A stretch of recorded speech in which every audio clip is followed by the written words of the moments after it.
ፈቃድ የላቸውም። ስለዛ መጠመቃቸው ጤናማ ነው። በኋላ ላይም ቢሆን ነፃ ፈቃድ ስላላቸው አምነው ምናምን ራሳቸው ማለት ነው አምነው ምናምን ፈቅደው ወይም ደግሞ ፈቅደው ፈልገው መዳን አይችሉም። በኋላ ላይም ቢሆን በእነሱ ትምህርት በሉትራኖቹ ትምህርት እስኪያድጉ እንጠብቃቸው ቢባልም እነሱ ፈልገው ፈቅደው ሳይሆን የሚድኑት እግዚአብሔር ነው ስራውን የሚሰራው ሙሉ በሙሉ ብሎ ስለሚያምኑ የዚያ ይዛ ህፃናት እያሉ ቢጠመቁም ጤናማ ነው። በሚስጥራት በኩልም ጸጋውን ስለሚሰጥ እንግዲህ ጸጋውን ይሰጣቸው ይሆናል በሚለው እንደዛ ያደርጋሉ። እኛ ግን እንደዛ ብለን አይደለም የምናጠምቃቸው ህፃናትን። ቢያድጉም እነሱ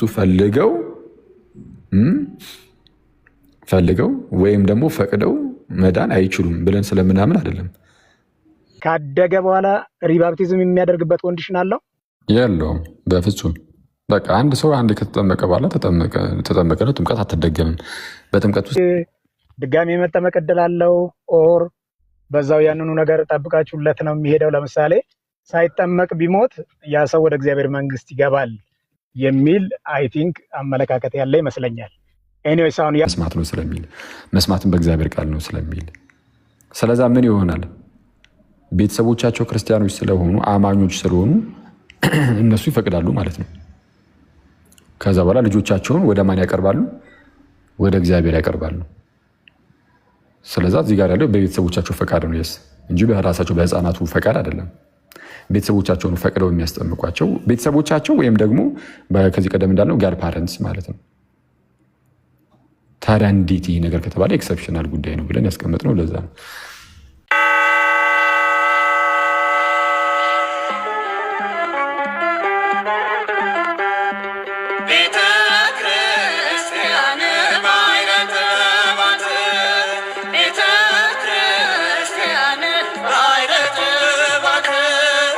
በዚህ ሙሉ በሙሉ የደምድመን ዶክትሪን እየሰራን አይደለም። በዚህ ብቻ ግን ቅድም ካልኳቸው አንጻር አስቀድሞ በነበረው የኪዳን ህዝብ ውስጥ ህፃናት እንደነበሩ አሁንም በሐዲስ ኪዳን በዚህ በአዲሱ የኪዳን ህዝብ ውስጥም ህፃናት ይኖራሉ።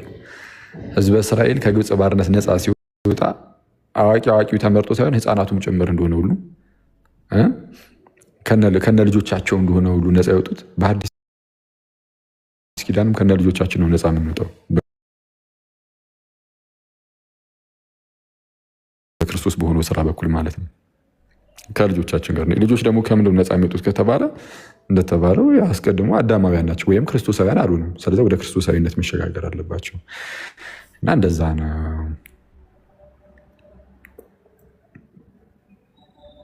ስለዚህ የህፃናቱ ከዚህ አንጻር ኤክሰፕሽናል ሆኖ ይሰጣል።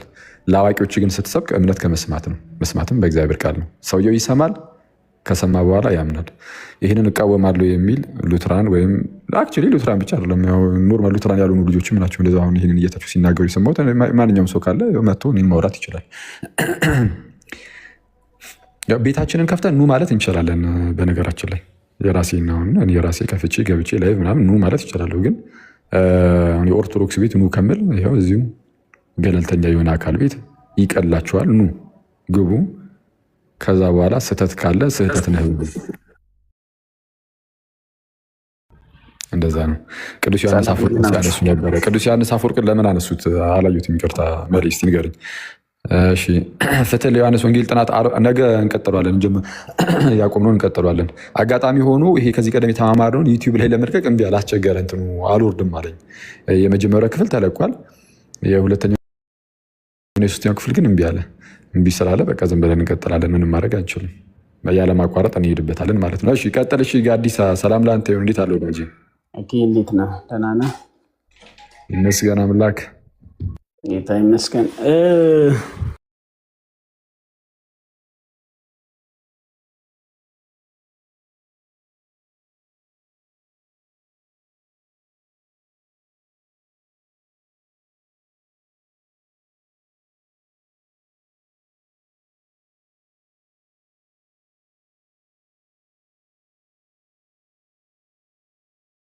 የቱ ጋር ሊኖር ይችላል የሚለው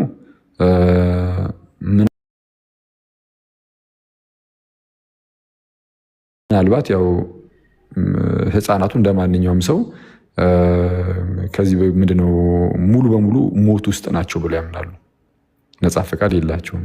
ስለዛ መጠመቃቸው ጤናማ ነው። በኋላ ላይም ቢሆን ነፃ ፈቃድ ስላላቸው አምነው ምናምን ራሳቸው ማለት ነው አምነው ምናምን ፈቅደው ወይም ደግሞ ፈቅደው ፈልገው መዳን አይችሉም።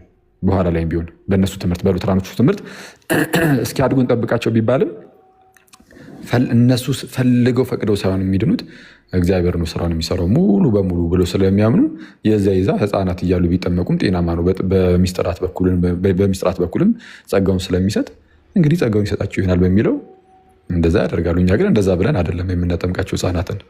ቢያድጉም እነሱ ፈልገው ወይም ደግሞ ፈቅደው መዳን አይችሉም ብለን ስለምናምን አይደለም።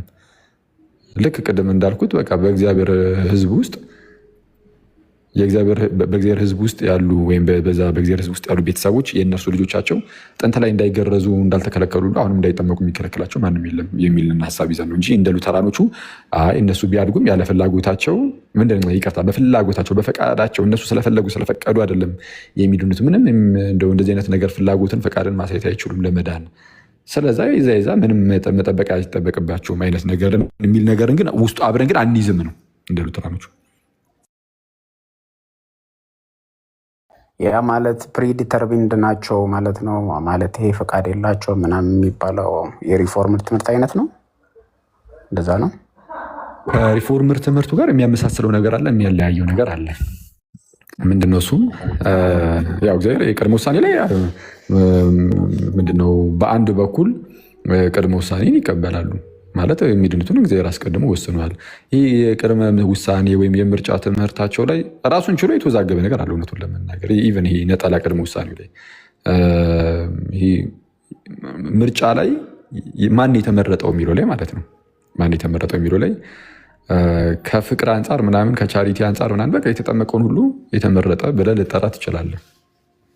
አሁን ከዚህ ከፎርሙላ ኦፍ ኮንኮርድ ላይም እያወጣን ማየት እንችላለን። እውነቱን ለመናገር በቃ የተጠመቀውን ሁሉ የተመረጠ ልትለው ትችላለህ። ግን የተመረጠ ሰው በኃጢአት ጸንቶ ቢኖር ድህነቱን ያጣል ሲሉት ያለ እዛው ጋር ኦኬ የተመረጠ ሰው ድህነቱን ሊያጣ ይችላል። አሁን የተመረጠ የሚባለው ሁለት አይነት ነው። አንደኛ በቃ የተጠመቀው ሁሉ የተመረጠ ብሎ ከመጥራት አንጻር፣ ሁለተኛውና በብዛት ግን የሚነገረው የተመረጠ ሲባል ግን በእምነታቸው ጸንተው ለዘላለም የሚድኑትን እነሱን ነው በዋናነት የተመረጠ የሚለው እንዳትረሱ። በዋናነት እግዚአብሔር መረጠ ሲባል እነዚህን ነው። የትኞቹን? ለዘላለም ለድህነት በቃ አለቀ፣ በማይጠፉ ደረጃ የተመረጡ አሉ።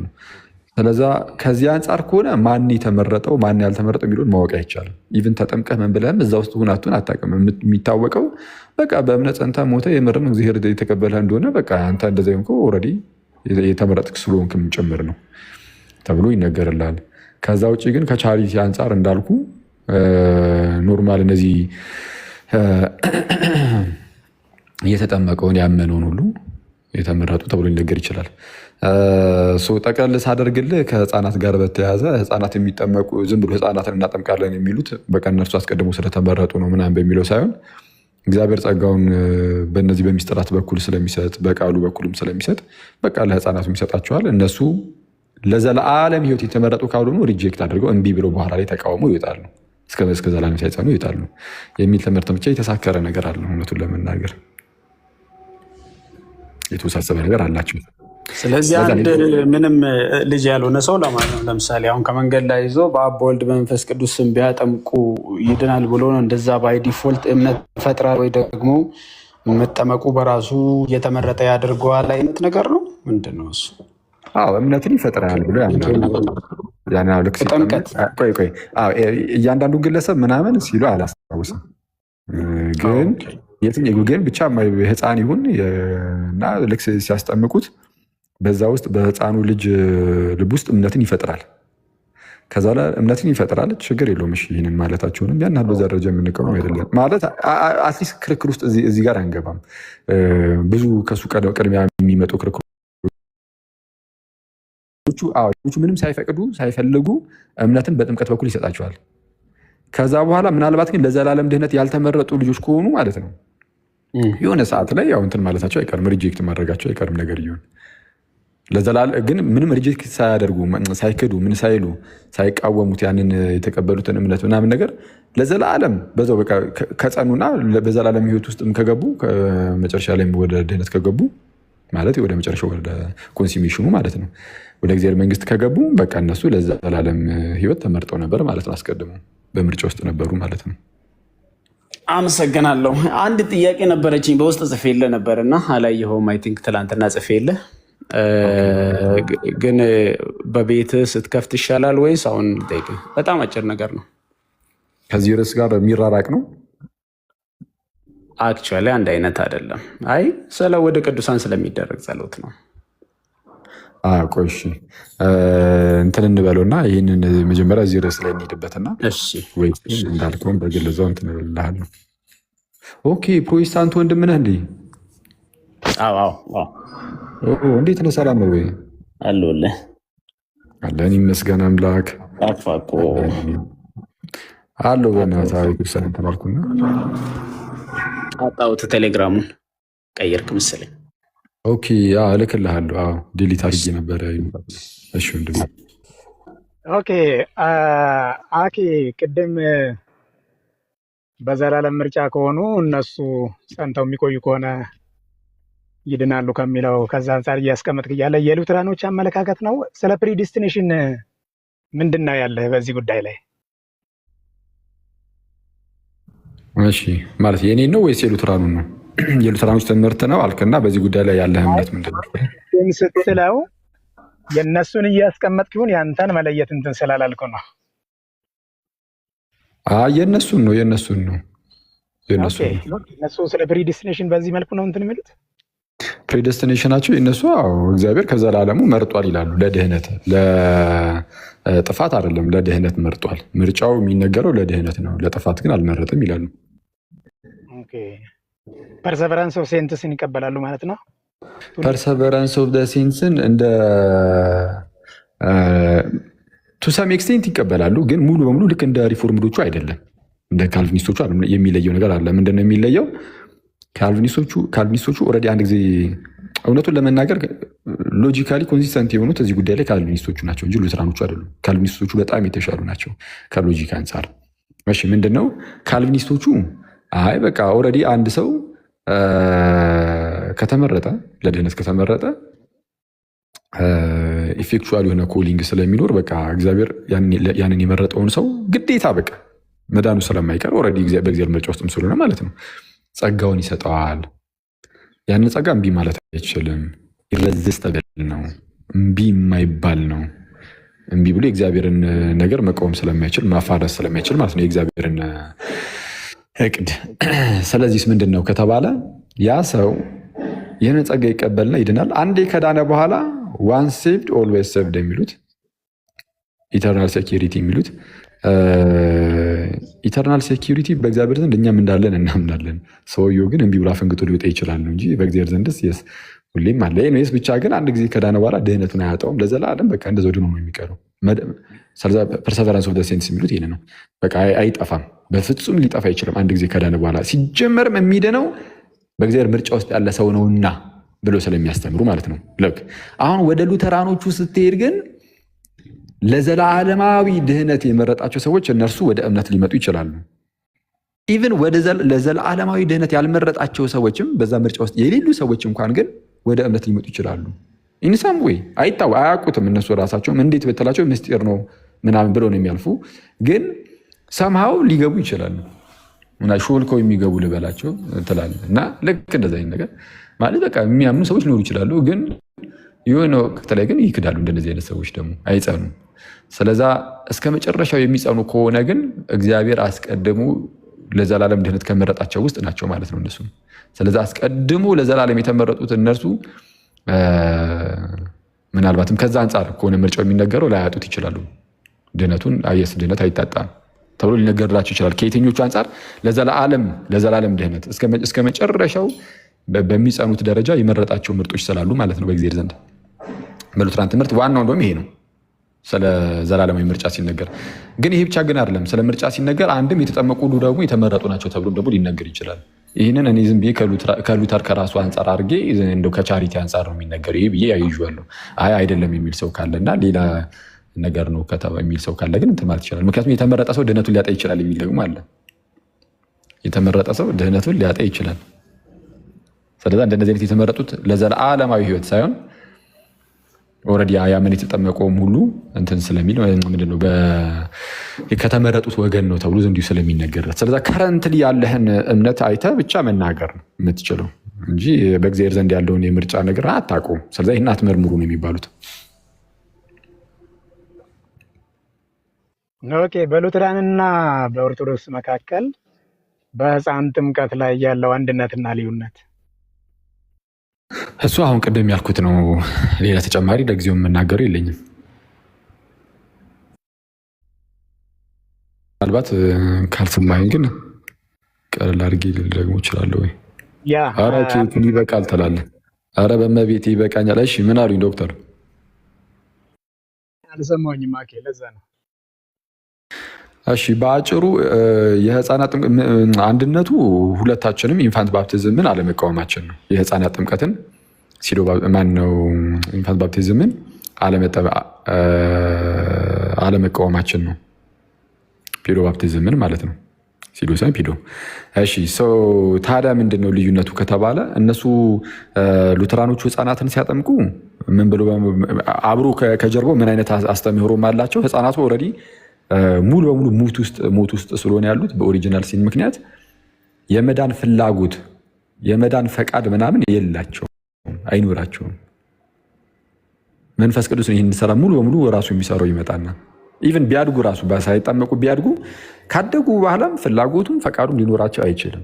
ሁልጊዜም ቢሆን አክቲቭ የሆነ ሪጀክተር ናቸው። አክቲቭሊ ሪጀክት ያደርጋሉ የእግዚአብሔር የለውም። ስለዚህ እዚሁ ህፃን እያሉ ቢጠመቁ በዛ በጥምቀት ውስጥ እምነት መስማት ነው ስለሚል መስማትም በእግዚአብሔር ቃል ነው ስለሚል ስለዛ ምን ይሆናል? ቤተሰቦቻቸው ክርስቲያኖች ስለሆኑ አማኞች ስለሆኑ እነሱ ይፈቅዳሉ ማለት ነው። ከዛ በኋላ ልጆቻቸውን ወደ ማን ያቀርባሉ? ወደ እግዚአብሔር ያቀርባሉ። ስለዛ እዚህ ጋር ያለው በቤተሰቦቻቸው ፈቃድ ነው እንጂ በራሳቸው በህፃናቱ ፈቃድ አይደለም። ቤተሰቦቻቸውን ፈቅደው የሚያስጠምቋቸው ቤተሰቦቻቸው ወይም ደግሞ ከዚህ ቀደም እንዳልነው ጋር ፓረንትስ ማለት ነው። ታዲያ እንዴት ይህ ነገር ከተባለ ኤክሰፕሽናል ጉዳይ ነው ብለን ያስቀመጥነው ለዛ ነው። የህፃናት ጥምቀት ኤክሰፕሽናል ነው። ራሳቸው ይፍቀዱ አይባልም። በቤተሰቦቻቸው ነው እነሱ የሚጠመቁት። ኦኬ። ያንን ባፕቲዝም ከውጤቱ አንጻር እስከ ምንድን ነው ትረስት የምታደርጉት? ሲያድግ ድጋሚ የመጠመቅ እድል አለው ኦር በዛው ያንኑ ነገር ጠብቃችሁለት ነው የሚሄደው? ለምሳሌ ሳይጠመቅ ቢሞት ያ ሰው ወደ እግዚአብሔር መንግስት ይገባል የሚል አይ ቲንክ አመለካከት ያለ ይመስለኛል። ኤኒዌይስ አሁን ያ ሳይጠመቅ ስለሞተው ሳይሆን ካደገ በኋላ ሪባፕቲዝም የሚያደርግበት ኮንዲሽን አለው? የለውም በፍጹም። በቃ አንድ ሰው አንድ ከተጠመቀ በኋላ ተጠመቀ ነው። ጥምቀት አትደገምም። በጥምቀት ውስጥ የእግዚአብሔር ልጅነትን እንደሚያገኝ እርግጠኞች ነን። ይህ የታወቀ ነው። ኦልሬዲ የክርስቲያን ቤተሰብ ልጅ ስለሆነ ማለት ነው። ግን ካደገ በኋላ ግን ባክ ሊያደርግ ይችላል። ልጁ አይ አልፈልግም ብሎ ሊርቅ ይችላል ከእግዚአብሔር። ከራቀ መብቱ ነው። መብቱ ነው። ኢነሴንስ ምንድነው ችግር የለውም እያለን አይደለም። ግን ፈቃዱ አለው ስቲል ባክ የማድረግ ከእግዚአብሔር የመራቅ የመሸሽ ከአባቱ የመጥፋት ፈቃዱ ስቲል አለ። ዊሉ አለ ፈቃዱ። ከጠፋ በኋላ ደግሞ ተመልሶ መምጣትም ደግሞ ይችላል። የጠፋው ልጅ ተመልሶ ሊመጣ ይችላል። ተመልሶ ሲመጣ ድጋሚ አይጠመቅም። ኦልሬዲ ልጅ ነው፣ የጠፋ ልጅ ነው። ይመለሳል፣ በቃ ይኖራል ከአባቱ ጋር በንስሐ እየተመለሰ። ራቅ ሲል እምነትን ሙሉ በሙሉ በመካር ሊሆን ይችላል። በኃጢአት ውስጥ ጸንቶ በመኖር ሊሆን ይችላል። በአንድም በሌላም ከእግዚአብሔር ሙሉ በሙሉ ርቆ ሰው ሊኖር ይችላል። ከቅዱስ ቁርባን ሙሉ በሙሉ ርቆ በመኖር ከቅዱስ ቁርባን ርቆ የሚኖር ሰው ከእግዚአብሔር ርቋል ኦልሬዲ። ስለዛ ወደ አባቱ መመለስ አለበት። እንደዚህ አይነት ሰው የማይቆርብ ሰው ከቆረበ የሆነ 20 ዓመቱ የሆነ ሰው ካለ ለምሳሌ 20 ዓመት ሙሉ ከእግዚአብሔር ርቆ ነው ያለው። ከእግዚአብሔር ጋር እየኖረ አይደለም ማለት። እግዚአብሔር በጣም ደግ አባት ስለሆነ በጣም የዋህ አባት ስለሆነ በአንድም በሌላም መግቦቱ ጠብቆቱ ከእሱ ጋር ሊሆን ይችላል ከዛ ሰው ጋር ማለት ነው። ግን በመንፈሳዊ ህይወቱ ግን ከህይወት አንጻር ግን ከእግዚአብሔር ጋር እየኖረ አይደለም፣ ርቋል፣ ጠፍቷል፣ ከእግዚአብሔር ዘንድ ጠፍቷል። ስለዛ እንደዚህ አይነት ሰውም ወደ አባቱ መመለስ አለበት፣ ወደ እግዚአብሔር መመለስ አለበት፣ በቅዱስ ሚስጥር ጸጋውን እየተቀበለ። ምክንያቱም ከእግዚአብሔር ጋር መኖር ማለት ራሱ ጸጋ ነው። ራሱን ችሎ ከእግዚአብሔር ጋር መኖር ጸጋ ነው። ከእግዚአብሔር ጋር መኖር ማለት ኢየሱስ የእግዚአብሔር ልጅ ስለሆነ ጌታ በእኛ እየኖረ እኛም በጌታ እየኖርን ከአባታችን ጋርም ጥሩ የሆነ የአባትና የልጅ ግንኙነት ሲኖረን ማለት ነው። ጌታ በእኛ የሚኖረው ደግሞ ከቅዱስ ምስጢር ስንካፈል ነው፣ ከቅዱስ ቁርባን ስንካፈል ነው። ስጋዬን የሚበላ ደሜን የሚጠጣ እኔ በእርሱ እኖራለሁ እርሱም በእኔ ብሎ እንደተናገረ ጌታ ኢየሱስ ማለት ነው። ልክ ከቅዱስ ቁርባን ስትርቅ ከክርስቶስ ነው እየራቅ ያለው። ከክርስቶስ መራቅ ደግሞ ከእግዚአብሔር መራቅ ነው። ሳታስበው በቤተ ክርስቲያን ውስጥ አለህ፣ ግን ከክርስቶስና ከእግዚአብሔር የራቀ ደግሞ ኢቭን ከክርስቲያን ማህበረሰቡ ራሱ እየራቅ ትሄዳለህ። የሆነ ፊዚካሊ እኮ ፕሬዘንት ታደርጋለህ፣ ትሄዳለህ ምናምን፣ የሆነ ከሰዎች ጋር ትገናኛለህ ምናምን፣ ግን በመንፈሳዊ ህይወትህ ግን ቀስ በቀስ ሳታውቀው ከራሱ ከህብረቱ ከቅዱሳን ህብረት እየራክ ነው። አታውቀውም፣ ግን ተርቃለህ። እና እንደዛ ነው መመለስ አለበት ነው። ስለዛ ሊመለስ ይችላል ነው። ኤኒዌይስ በአጭሩ እንደዛ ነው። ድጋሚ አይጠመቅም አንዴ ከተጠመቀ በኋላ። ኦኬ ምንድነው? ኦኬ አንድ መሰረታዊ እውነት አለ እንግዲህ፣ እምነት ከመስማት ነው፣ መስማትም በእግዚአብሔር ቃል የሚለውን ነገር አንተም ትቀበላለህ። ቅድም ሐዋርያት ምዕራፍ 8:37 ላይ ፕሪኮንዲሽን ብላ ያስቀመጥከው ነገር ስለ ኢትዮጵያው ጃንደረባ አይ ቲንክ ይህንን በጣም ኢንፋሲስ አድርገህ ያስቀመጥከው መሰረታዊ ነገር አለ እና ይሄኛው አንድ ራሱን የቻለ መለኮታዊ መርህ ነው። ሰው ይዳን ከተባለ ማመን አለበት፣ ለማመን ደግሞ መስማት አለበት። እና ምናልባት ይሄ ኤክሴፕሽናል ኬዝ ብለን የምንለው ነገር ቢቢሊካል አድርገን እንዴት ነው የምናገኘው? መዳን በውክልና ወደሚለው ነገር አይወስድብንም ወይ? ይሄ ከህፃናት አንጻር ያለውን ነገር እንደውም ካደጉም በኋላ ሪባፕታይዝድ ሊሆኑ አይችሉም ብለህ እስከዚህ ድረስ ኮንፊደንስ ቢልድ አድርገሃልና እስኪ ይህንኛውን ነገር ሳሊቬሽን በውክልና ወደሚለው ወደዛ አይወስድህም ወይ? አይ ቅድም አስቀምጬ ነበረ። ይህም ምንድነው ከመጽሐፍ ቅዱስ አንጻር እርግጠኛ ሆነን እንድንናገር የሚያደርገን ነገር አንደኛ እንግዲህ ከመጽሐፍ ቅዱስ ስለጠየቅኝ ከመጽሐፍ ቅዱስ ልጀምር። ከመጽሐፍ ቅዱስ አንጻር የብሉይ ኪዳኑን ያስቀድሞ የነበረውን ህዝብ አንስቻለሁ። ህዝብ እኮ የሚጀምረው በሐዲስ ኪዳን አይደለም።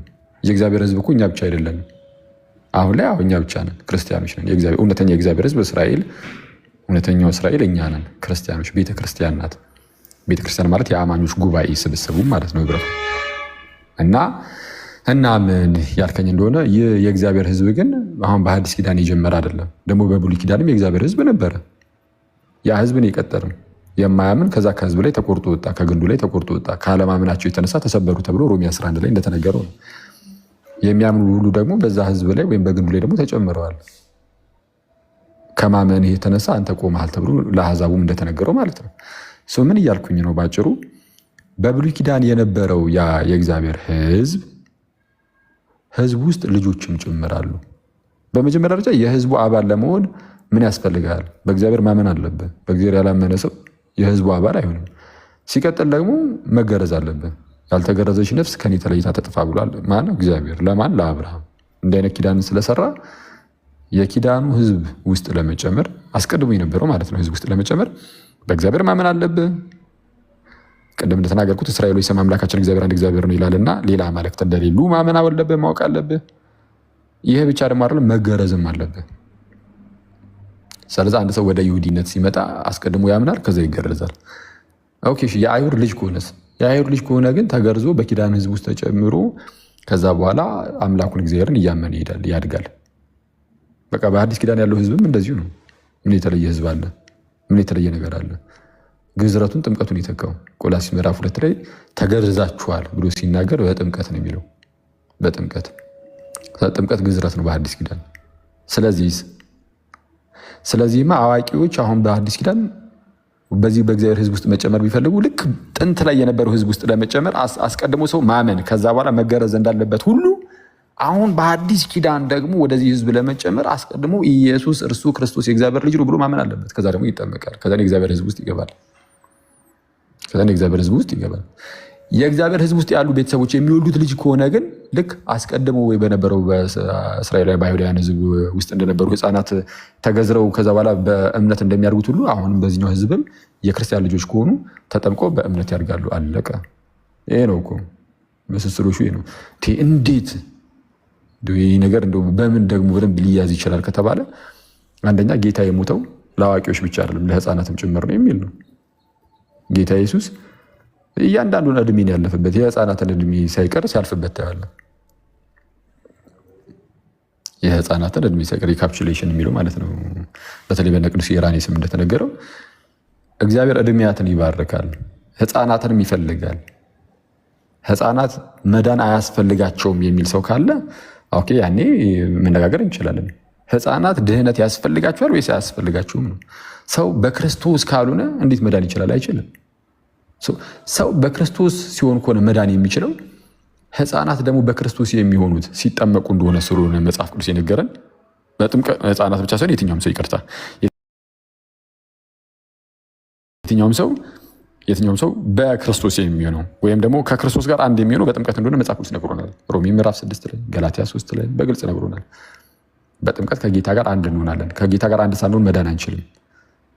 ታዲያ ድህነት ክርስቶስ ኢየሱስ መጥቶ ድህነትን ያመጣልን ለአዋቂ ለአገናዛቢ ብቻ ነው ወይስ ለህፃናትም ጭምር ነው ብለን እንጠይቃለን። ኦፍኮርስ ለህፃናትም ጭምር ነው። ስለዛ አንድ ሰው በክርስቶስ ኢየሱስ ይመን እንጂ ቤተሰቦቹ ግን ነፃ መውጣት አይችሉም የሚል ትምህርት አይኖረውም። ይልቁንም በሐዲስ ኪዳን መጽሐፍት ላይ ከነ ቤተሰቦቹ ተጠመቅ ይላል። አንድ ሰው ሲያምን ልክ የሊዲያን ቤተሰብ እንዳነሳሁት የወህኒ ቤቱ ጠባቂን ሰውዬ እንዳነሳሁት ሐዋርያት ሥራ ምዕራፍ 16 ላይ ማለት ናቸው። ጳውሎስ በኮሪንቶስ መልእክቱ ላይ እንደተናገረው የእስጢፋኖስን ቤተሰቦች እና ሌሎችም እንደዚህ አጥምቄ ያሉ እንደተናገረው ቤተሰቦች ይላል። እነዚህ ከነ ቤተሰቦቹ ተጠመቁ እየተባለ የተነገረላቸው ሰዎች ናቸው። ልክ የሆነ ሰው ሲያምን የሆነ የፋሚሊ ሜምበር ሲያምን ከነ ቤተሰቡ ሲጠመቅ ታያለህ። ስለዚህ አሁን በሐዲስ ኪዳን ከነ ቤተሰብ መጠመቅ ትችላለህ። እመን እንጂ ከዛ በኋላ ቤተሰቦች ውስጥ ያሉ ህፃናት ካሉ ይጠመቃሉ። የእግዚአብሔር ህዝብ ውስጥ አብረህ ሆነህ ታመልካለህ።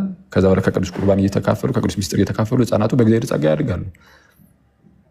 ሀሳቡ ያ ነው። ልክ እንዴት መሰለህ? ከግብፅ ባርነት ቅድም እንዳልኩት ከግብፅ ባርነት ማለት ነው ህዝቡ ነፃ ሲወጣ አዋቂው መርጦ አይደለም እግዚአብሔር ከግብፅ ባርነት ነፃ ያወጣው፣ ይልቁንም ህፃናትንም ጭምር ነበር። ጳውሎስ ደግሞ በመጀመሪያው ኮሪንቶስ መልእክቱ ምዕራፍ 10 ላይ ምን ይላል? ወንድሞች ሆይ ይህን እንድታውቁ እወዳለሁ። አባቶቻችን ሁሉ በባህር መካከል ተሻገሩ፣ ሁሉም በደመናና በባህር ተጠመቁ እያለ ይናገር የለ? አሃ በባህር መካከል ተሻግረዋል። እነማን? እነ ሙሴ በባህር መካከል ተሻግረዋል። ሲሻገሩ ግን ዘጸአት 13 አካባቢ ላይ ነው ይህ ታሪክ ያለው። ግን እዛ ክፍል ላይ ግን ተጠመቁ አይልም። አሁን ዘጸአት ላይ እንደምታነበው ጳውሎስ ግን በባህርና በደመና ተጠመቁ ይላል። ሁሉም ሙሴን ይተባበሩ ዘንድ በባህርና በደመና ተጠመቁ ይላል። ለምን ተጠመቁ ይላል? የጥምቀት ምሳሌ ስለሆነ ነው። ታይፑ ነው። በቃ አለቀ። በባህር መካከል መሻገራቸው፣ ከላይ ደመና መኖሩ ምናምን የመንፈስ ቅዱስ፣ ከዛ በኋላ ባህሩ የውሃ ማንን ይተባበሩ ዘንድ ይዟቸው የወጣው ሙሴ ነው። ስለዚህ ሙሴን ይተባበሩ ዘንድ። በሐዲስ ኪዳን ደግሞ ነፃ ያወጣን ሙሴ አይደለም፣ እውነተኛው ሙሴ ኢየሱስ ነው። ከግብፅ ባርነት ከኃጢአት ባርነት ነፃ ያወጣን ኢየሱስ ነው።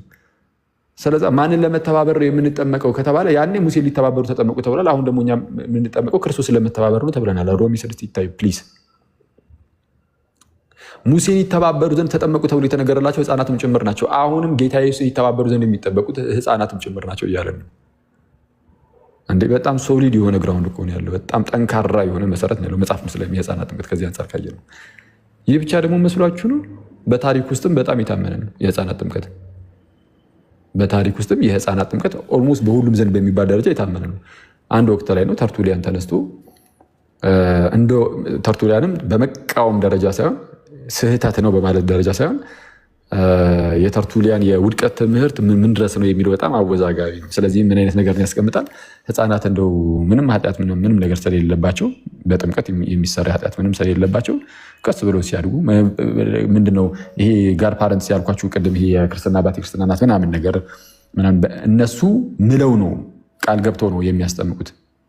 ይህንን ልጅ በድህነት ውስጥ እንዲያድግ በድህነት ሳይሆን በድህነት ውስጥ እንዲያድግ በመዳን ውስጥ እንዲያድግ አስተምሬ ምናምን ነገር እንደው በቃ ጥሩ ክርስቲያን አደርገዋለሁ ብለው ምለው ነው ቃል ገብተው ነው የሚጠመቀው ልጁ። እና ግን እንደዚህ አይነት መሐላ ውስጥ ከሚገባና ምናልባት ልጁ ደግሞ ሲያድግ የማይሆን ነገር ውስጥ ገብቶ እነዚህ ጋር ፓረንትሶቹም ከሚኮንኑ በዚህ ምክንያት ህፃናቱ እንደው ሲያድጉ ቢጠመቁ የሚል የራሱን ምልከታ አስቀምጧል። ከዚህ አንጻር ነው እሱ የሚያስቀምጠው እንጂ የህፃናት ጥምቀት ውድቅ ነው ብሎ አይደለም። ይህንን የራሱ ያለው ተርቱሊያን ብቻ ነው። ይህንንም ያለው ደግሞ በሰዓቱ ህፃናት ምን ስለሚሉ ነው፣ በኤርሲያን ውስጥ ምን ስለሚሉ ስለሚጠመቁ ነው። ባይጠመቁ ይህንን ነገር ባላነሳ ነበር። ጭራሽ የክርስትና አባት የክርስትና እናት ሳይቀር የነበረበት ዘመን ነው። ባይሆን ኖሮ ጋር ፓረንትስን ባላነሳ ነበረ። በኤርሲያን ውስጥ ምን አይነት በመጽሐፍ ቅዱስ ብቻ አይደለም በታሪክ ውስጥም እጅግ የታመነ መሆኑን። ስለዚህ አሁን ላይ እኛ ከ2000 ዓመት በኋላ መተን በመጽሐፍ ቅዱስም በቤተክርስቲያን ታሪክ ውስጥም ያለውን እውነታ ክደን አገለባብጠን የህፃናት ጥምቀትን ወደዛ አድርጉልን ልንል አንችልም። የትዕቢተኝነት ነው ብለን እናምናለን።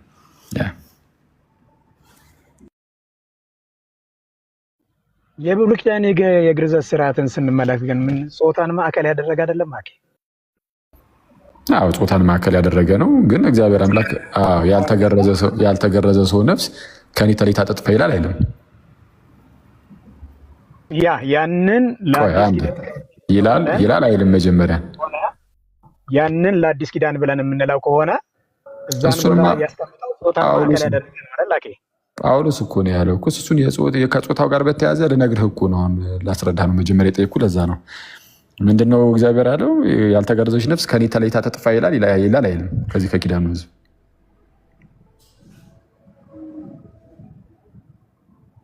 ንገረኛ ዶክተር።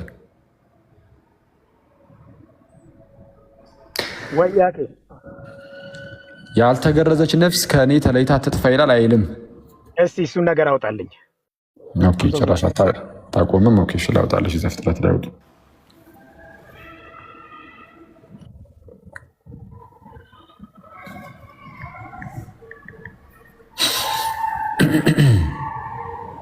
አንዴ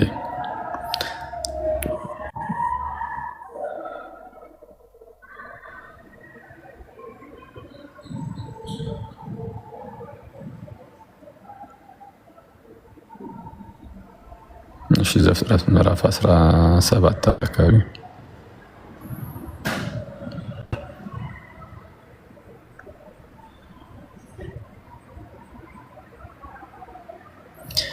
እሺ እንዲህ ይላል።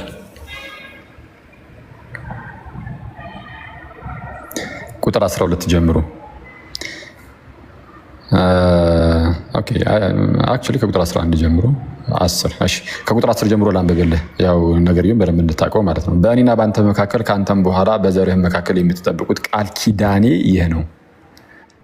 ምኔ ቃል ኪዳኔ ከእናንተ ወንድ ሁሉ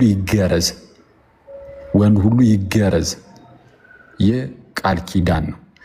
የቁልፈታችሁንም ስጋ ትገረዛላችሁ።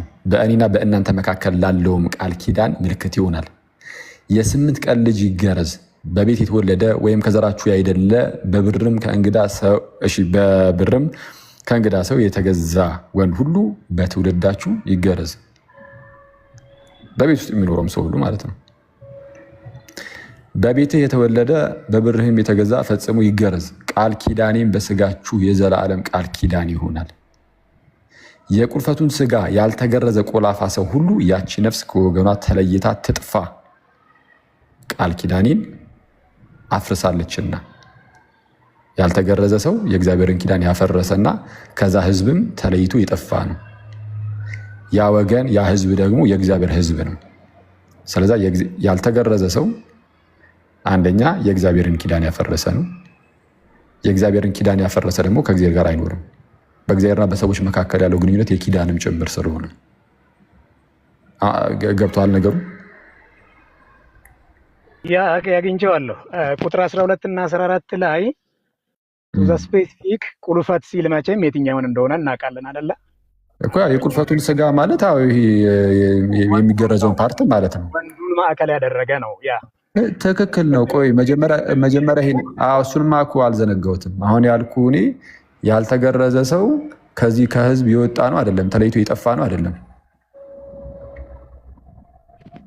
እየተናገረ ያለው ስለ ወንዱ መገረዝ ስለሆነ ግርዘትን አምጥቶ በአዲስ ኪዳን ጥምቀት ያደርገዋል ብሎ ለማመን ምን ያህል ስክሪፕቸራል ኤቪደንስ ይኖራል ብዬ ነው አለ። እሱን እኮ ጠቅሼልሃለሁ፣ ቆላሲስ ብዬ ጠቅሼያለሁ። ወደ እሱ እመጣለሁ፣ አሳይሃለሁ። እሱ እንዳለ ሆኖ አሁን እያልኩ ያለሁት ያው ግዝረት ለእንትን ከየት ቤተ እምነት ነው? በመጀመሪያ ደረጃ ይቅርታ፣ ቆይ ማስረጃ ከፕሮቴስታንት ነኝ። ከፕሮቴስታንት ከሆንክ በቃ ችግር የለውም። ከፕሮቴስታንት ከሆንክ አንደኛ አሁን ያልኩህን ነገር በዚህ መልኩ የፕሮቴስታንት መስራች የሆኑት እነ ጆን ካልቪንም እነዚህ ዊንግሊም ብለውታል። እነሱ ርቀውብኛል፣ ሩቅ ናቸው፣ በፊት ናቸው ካልክ ደግሞ ዶክተር ተስፋዬ ሮበሌ የተባሉ እውቅ የሆኑ የፕሮቴስታንት አፖሎጂስት አቃቢ እምነት አሉ። እሳቸው በግልጽ ይህንን ነገር ምንድነው የብሉይ ኪዳን ግዝረትን ምሳሌው ነው ብሎ አስቀምጠዋል። ላሳይ። የብሉይ ኪዳን ግርዘትን የሴቶቹን እዚህ ቦታ ላይ አለ ብለው ያስቀምጡታል። አሁን ያልተናገርኩትን መናገር ጀመርክ። እያልኩ ያለሁት የብሉይ ኪዳን ግዝረት ለጥምቀት ምሳሌ ነው ብለው ተናገሩ ነው ያልኩ። መጀመሪያ ምሳሌ እሱ ልክ ነህ። ግን ስፈልግ ቆይ አንዴ፣ ምሳሌው ከሆነ እሱ ላይ ከተማመንን የብሉይ ኪዳን ግዝረት ለጥምቀት ምሳሌ ከሆነ እኔም ስናገር የነበረው እሱ ብቻ ነው። የትኛውን ሰው የአይሁዳዊ ልጅ ከሆነ ሕፃን ልጅ ከሆነ ተገዝሮ ይጀምራል፣ ከዛ በኋላ በእምነት ያድጋል። ይህ ግዝረት ደግሞ ለጥምቀት ምሳሌው ከሆነ አሁን ደግሞ ይኸው የአማኞች ልጆች ተጠምቆ ያድጋሉ ማለት ነው። ቀላል እኮ ነው ምሳሌው ከሆነ። ከሴቶች አንጻር ሴቶቹ በወንዶች ስር ነው የሚቆጠሩት። ባይቆጠሩ ኖሮ እግዚአብሔር አምላክ ምንድነው በተናገረው መሰረት ይሄ አሁን ቅድም የጠየኩ ጥያቄ አለ አይደል? ይሄ ያልተገረዘች ነፍስ ከኔ ተለይታ ተጥፋ የሚለው ከወገኖቿ ተጥፋ የሚለው ኪዳኔን አፍርሳለች የሚለው ሴቶቹ ስለማይገረዙ ከወገኖቻቸው ተለይተው በጠፉ ነበር። ግን አይደለም። ብዙ ጊዜ ዘሩ ምኑም በወንድ ስለሚቆጠር ከዛ አንጻር ልንመለከተው ይገባል። ስለዛ ወደዚህ መለስ ብዬ ስነግር ምን እያልኩ ነው? ባጭሩ ምን እያልኩ ነው?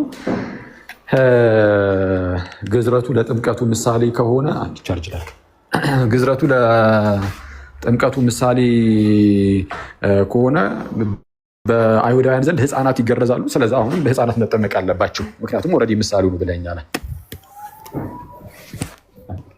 ኦኬ ምናልባት ድንገት ገብቼ ስለሆነ ብዙ ሰዓትን እንዳልይዝ አፍተር ኦል በስጋ የሆነ መገረዝ እሱን አይደለም። በመንፈስ የሆነ የልብ መገረዝ ከሆነ ግን ስለ አዲስ ኪዳኑ እዛ ጋር የምንመለከተውና የምናየው መሰረታዊ ነገር ስለሆነ ተስፋዬ ሮበሌ ምናልባት በዚህ ጉዳይ ላይ ያሳየው ነገር ካለ እንድታሳየኝ፣ ይህን ነገር ለወደፊት እንትን ብል ጥሩ ነው። ሙሉ ለሙሉ ግርዘቱ ብለን ስንል ግን ለወደፊት ሳይሆን አሁን ላሳየህ ይችላል። ኦልሬዲ ቆይ ኮምፒውተሪን አንዴ እንትን እያልኩት ስለሆነ ይክፈተና አሁን አሳያለሁ። ዶክተር ተስፋዬ ሮበሌ በምን መልኩ እንዳስቀምጡት። እሺ እሱ ጋር እየሄድኩኝ አንዴ።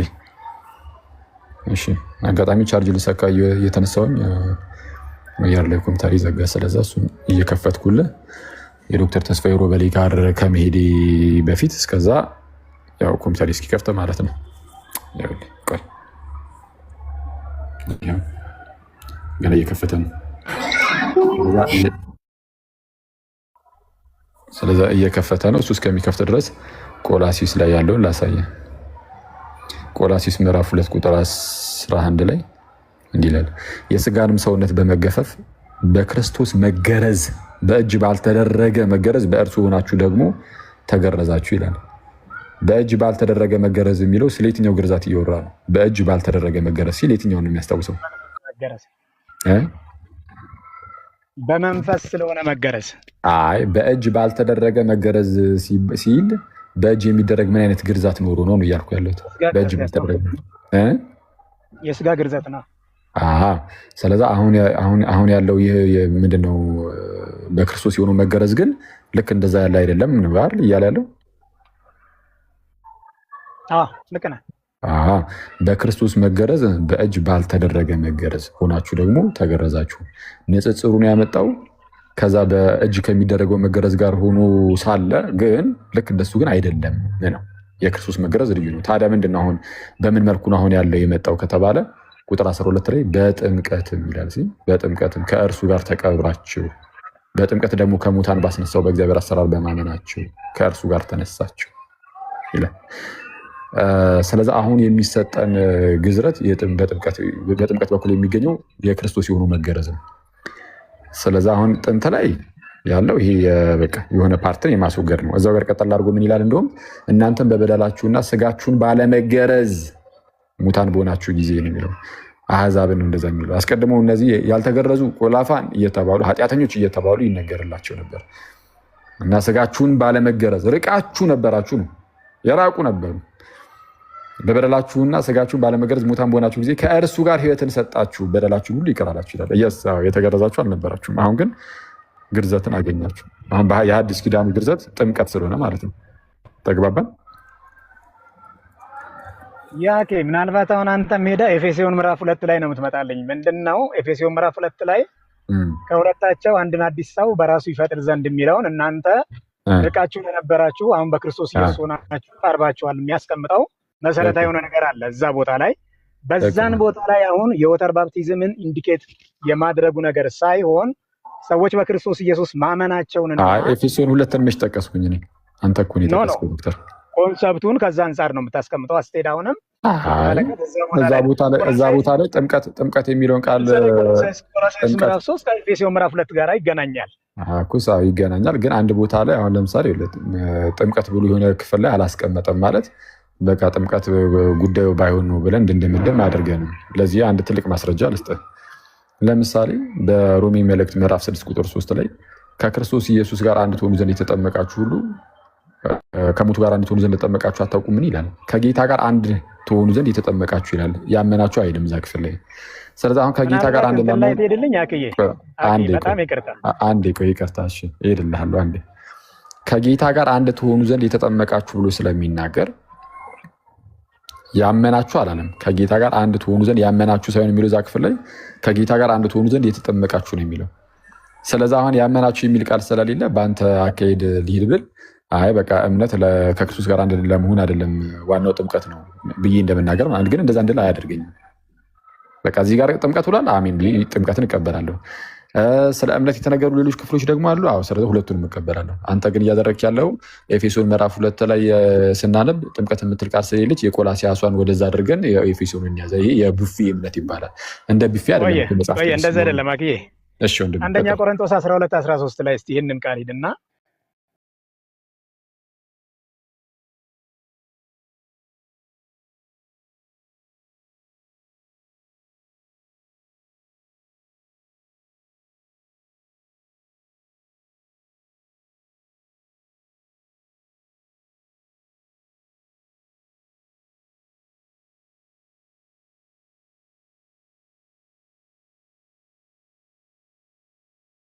ብንሆን ባሪያዎችን ብንሆን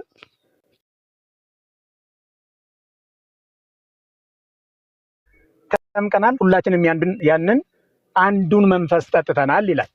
አሁን አንተ ሮሜ ምዕራፍ 6 ላይ ያለውን ከክርስቶስ ጋር አንድ ትሆኑ ዘንድ ብለህ ያልከውን በአንድ መንፈስ አንድ አካል ትሆኑ ዘንድ ብሎ ደግሞ ጳውሎስ በቆሮንቶስ ላይ ይህንን ነገር አስቀመጠው። ይሄኛው ወተር ባፕቲዝም ነው ሪፈር የሚያደርገው ብለህ ታምናለህ? አንደኛ ቆሮንቶስ 12:13 እሺ፣ አንደኛ ቆሮንቶስ ምዕራፍ 12 ላይ ያለውን እሱን በመንፈስ የሚል ቃል ቢኖርም ግን በመንፈስ ተጠመቃችሁ ነው አይደል የሚለው እዛ ጋር ያ አንድ ትሆኑ ዘንድ ይላል። ኦብጀክቲቭ አንድ ትሆኑ ዘንድ ትክክል። አንድ ትሆኑ ዘንድ ተጠመቃችሁ ብሎ ሲናገር አንድ እንሆን ዘንድ የተጠመቅነው ስንጠመቅ ማለት ነው። በመንፈስ ስንጠመቅ ውሃን ወደ ጎን አድርጎ ያለ ውሃ ነው እንዴ? ኖ አይደለም፣ እሱን አይደለም። ኦኬ ሃው ማች ዩ አር ሹር ያ የወተር ባፕቲዝም እንደሆነ እዚህ ጋር እኮ በመንፈስ ነው አለ። ያ የውሃ ጥምቀት ከሆነ በአብ ወልድ መንፈስ አይደለም። በማቴዎስ 28:19 ላይ የተሰጠ ነገር ነው የተባለው አይደለም። እሱ አይደለም። ይኸውልህ የውሃ ጥምቀት ሲባል እሺ፣ ቀጥል ልጨርስና አንተ ትመጣለህ። አሁን የውሃ ጥምቀት ብለን ስንል በትክክል በትእዛዝ ደረጃ የተሰጠን ነገር አለ። የተሰጠው ምንድነው? እያጠመቃችሁ ተብሏል። አጥማቂዎቹ እነማን ናቸው? ያቱ ዘ ስፔሲፊክ ተብሏል። በምንድን ነው የምናጠምቀው? በአብ በወልድ በመንፈስ ቅዱስ ስም ተብሏል። እሱም የተጠቀሰ ነገር አለ እንዳል። እዚህ ጋር ግን በአንድ መንፈስ ከክርስቶስ ጋር አንድ ትሆኑ ዘንድ ተጠምቃችኋል፣ ሁላችሁ አንዱ መንፈስ ጠጥታችኋል እያለ ሲል እዚህ ጋር ሃው ካን ዊ ሪሌት አሁን ያንን ቦታ እሺ ይቅርታ፣ አንዴ እስቲ ተቋርጦብኝ ነበር። አንዴ መለስ አድርገህ እስቲ አንዴ እንትን በለው ጋር ስልክ እየገባብኝ። እሺ ቀጥል። ኦኬ እሺ ይቅርታ። ምንድነው የውሃ ጥምቀትን አስመልክቶ የእግዚአብሔር ቃል በትእዛዝ ደረጃ የተቀመጠውን ነገር ስንመለከት በአብ ወልድ መንፈስ ቅዱስም እንዲያጠምቁ አጥማቂዎች መጠመቂያ ራሱን የቻለ የሚያጠምቁ የሚጠመቁበት በምን እንደሆነ ራሱ የተቀመጠ መሰረታዊ የሆነ ነገር አለ። አሁን እዚህ ጋር ይሄንኛውን ወስደን ከሮሜ 6 ጋራ ማቴዎስ 28:19ን ስናገናኝ ምንም ካልከበደን ከአንደኛ ቆሮንቶስ 12:13 ጋራ ግን ስንሄድ በአንድ መንፈስ ይላል። አጥማቂው ራሱ መንፈስ ቅዱስ ነው። የሚጠመቀው ወደ ምንድን ነው ብለህ ስትል ወደ አንድ አካል ይላል። አዘ ኢንድ ኦፍ ዘ ዴይ ደግሞ ምን ሆነ ይላል? አንዱን መንፈስ ጠጥታችኋል ብሎ ይናገራል። በምን ያህል ድፍረት እዚህ ቦታ ላይ የውሃ ጥምቀት ነው። የውሃ ጥምቀት አንድ አካል ውስጥ ይከታል ወደሚለው ነገር እንዴት እንዳስኬደን ለማየት ፈልጌ ነው።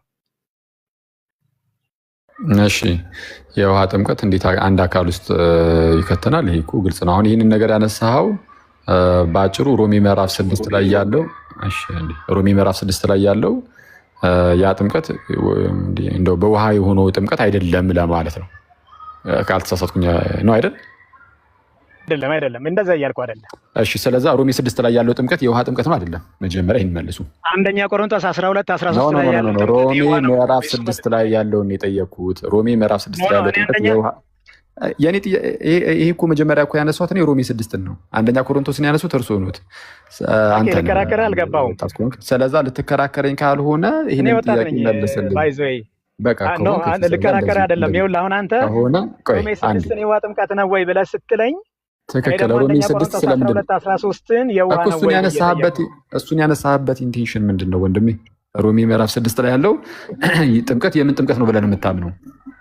ቆላሳይስ ላይ ያለውን ያንን የውሃ ጥምቀት ብለህ ኢንተርፕሬት ስላደረከው እዚህ ቦታ ላይ የቆላሳይስ አይሰማም እንዴ ዶክተር? ሮሜ 6 ላይ ያለው የምን ጥምቀት ነው?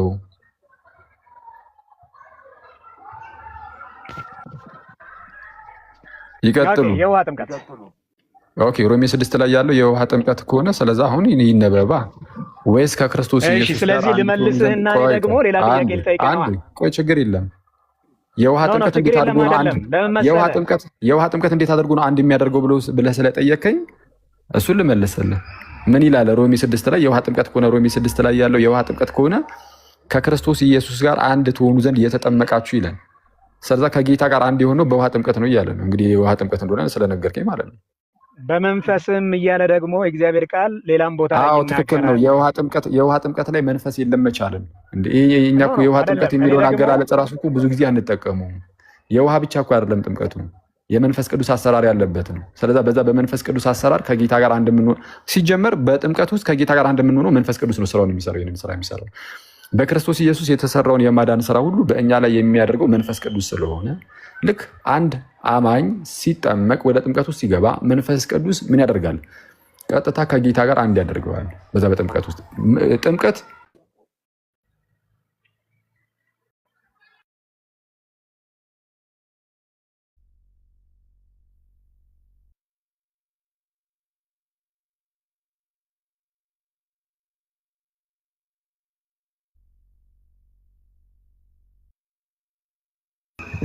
ኧረ አለ ነው እንትን ድምፅ ተዘግቶ ነው ላክ ድጋሚ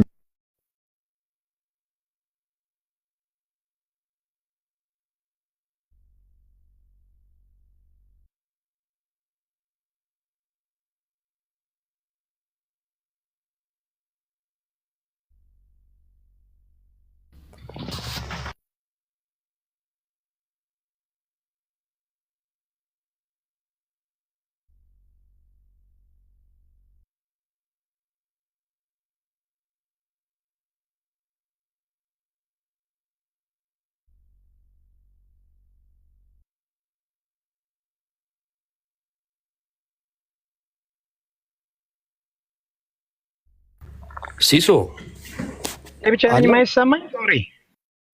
አይ ሁላችንም ነን። አይ ቲንክ ኔትወርክ አስቸግሮት ነው መሰለኝ። ሲሶ አለ በቃ ሲስቀጥል አንተ አትረዳው። መጥቻለሁ ገስ መጥቻለሁ። ይሰማል እንዴ? መጣላቂ አላህ ትሰማለህ? መልካም እሺ። እንግዲህ እያወራሁ የነበረና ምን ሰዓት ላይ እንደወጣሁኝም አላወቅኩትም። ቀለል አድርጌ ሳስቀምጠው ጥምቀት ከመንፈስ የተለየ አይደለም የሚለው ላይ ነው የተቋረጥከው። መልካም እሺ፣ ቴንኪው። እሺ ብሩኬ፣ ጥምቀት ከመንፈስ ቅዱስ እኮ የተለየ አይደለም እንዳልኩት ጥምቀቱ ለእግዚአብሔር እንደ ወርክሾፕ ነው እያልኩ የነበረ የሰዋር የነበረው ወርክሾፕ ነው፣ የስራ ቦታው ነው። ጥምቀትን እግዚአብሔር እንደ ወርክሾፕ ነው ያዘጋጀው፣ የስራ ቦታ አድርጎ ማለት ነው። ይህ የስራ ቦታው እግዚአብሔር የሚሰራበት ይህ የስራ ቦታ ምን አይነት ስራን የሚሰራበት ነው ከተባለ አንድ ኃጢአተኛ የሆነ ሰውዬ ግን አምኖ ማለት ነው፣ ኃጢአተኛ ሰውዬ ወደዚህ ወደ ጥምቀቱ ውስጥ ሲመጣ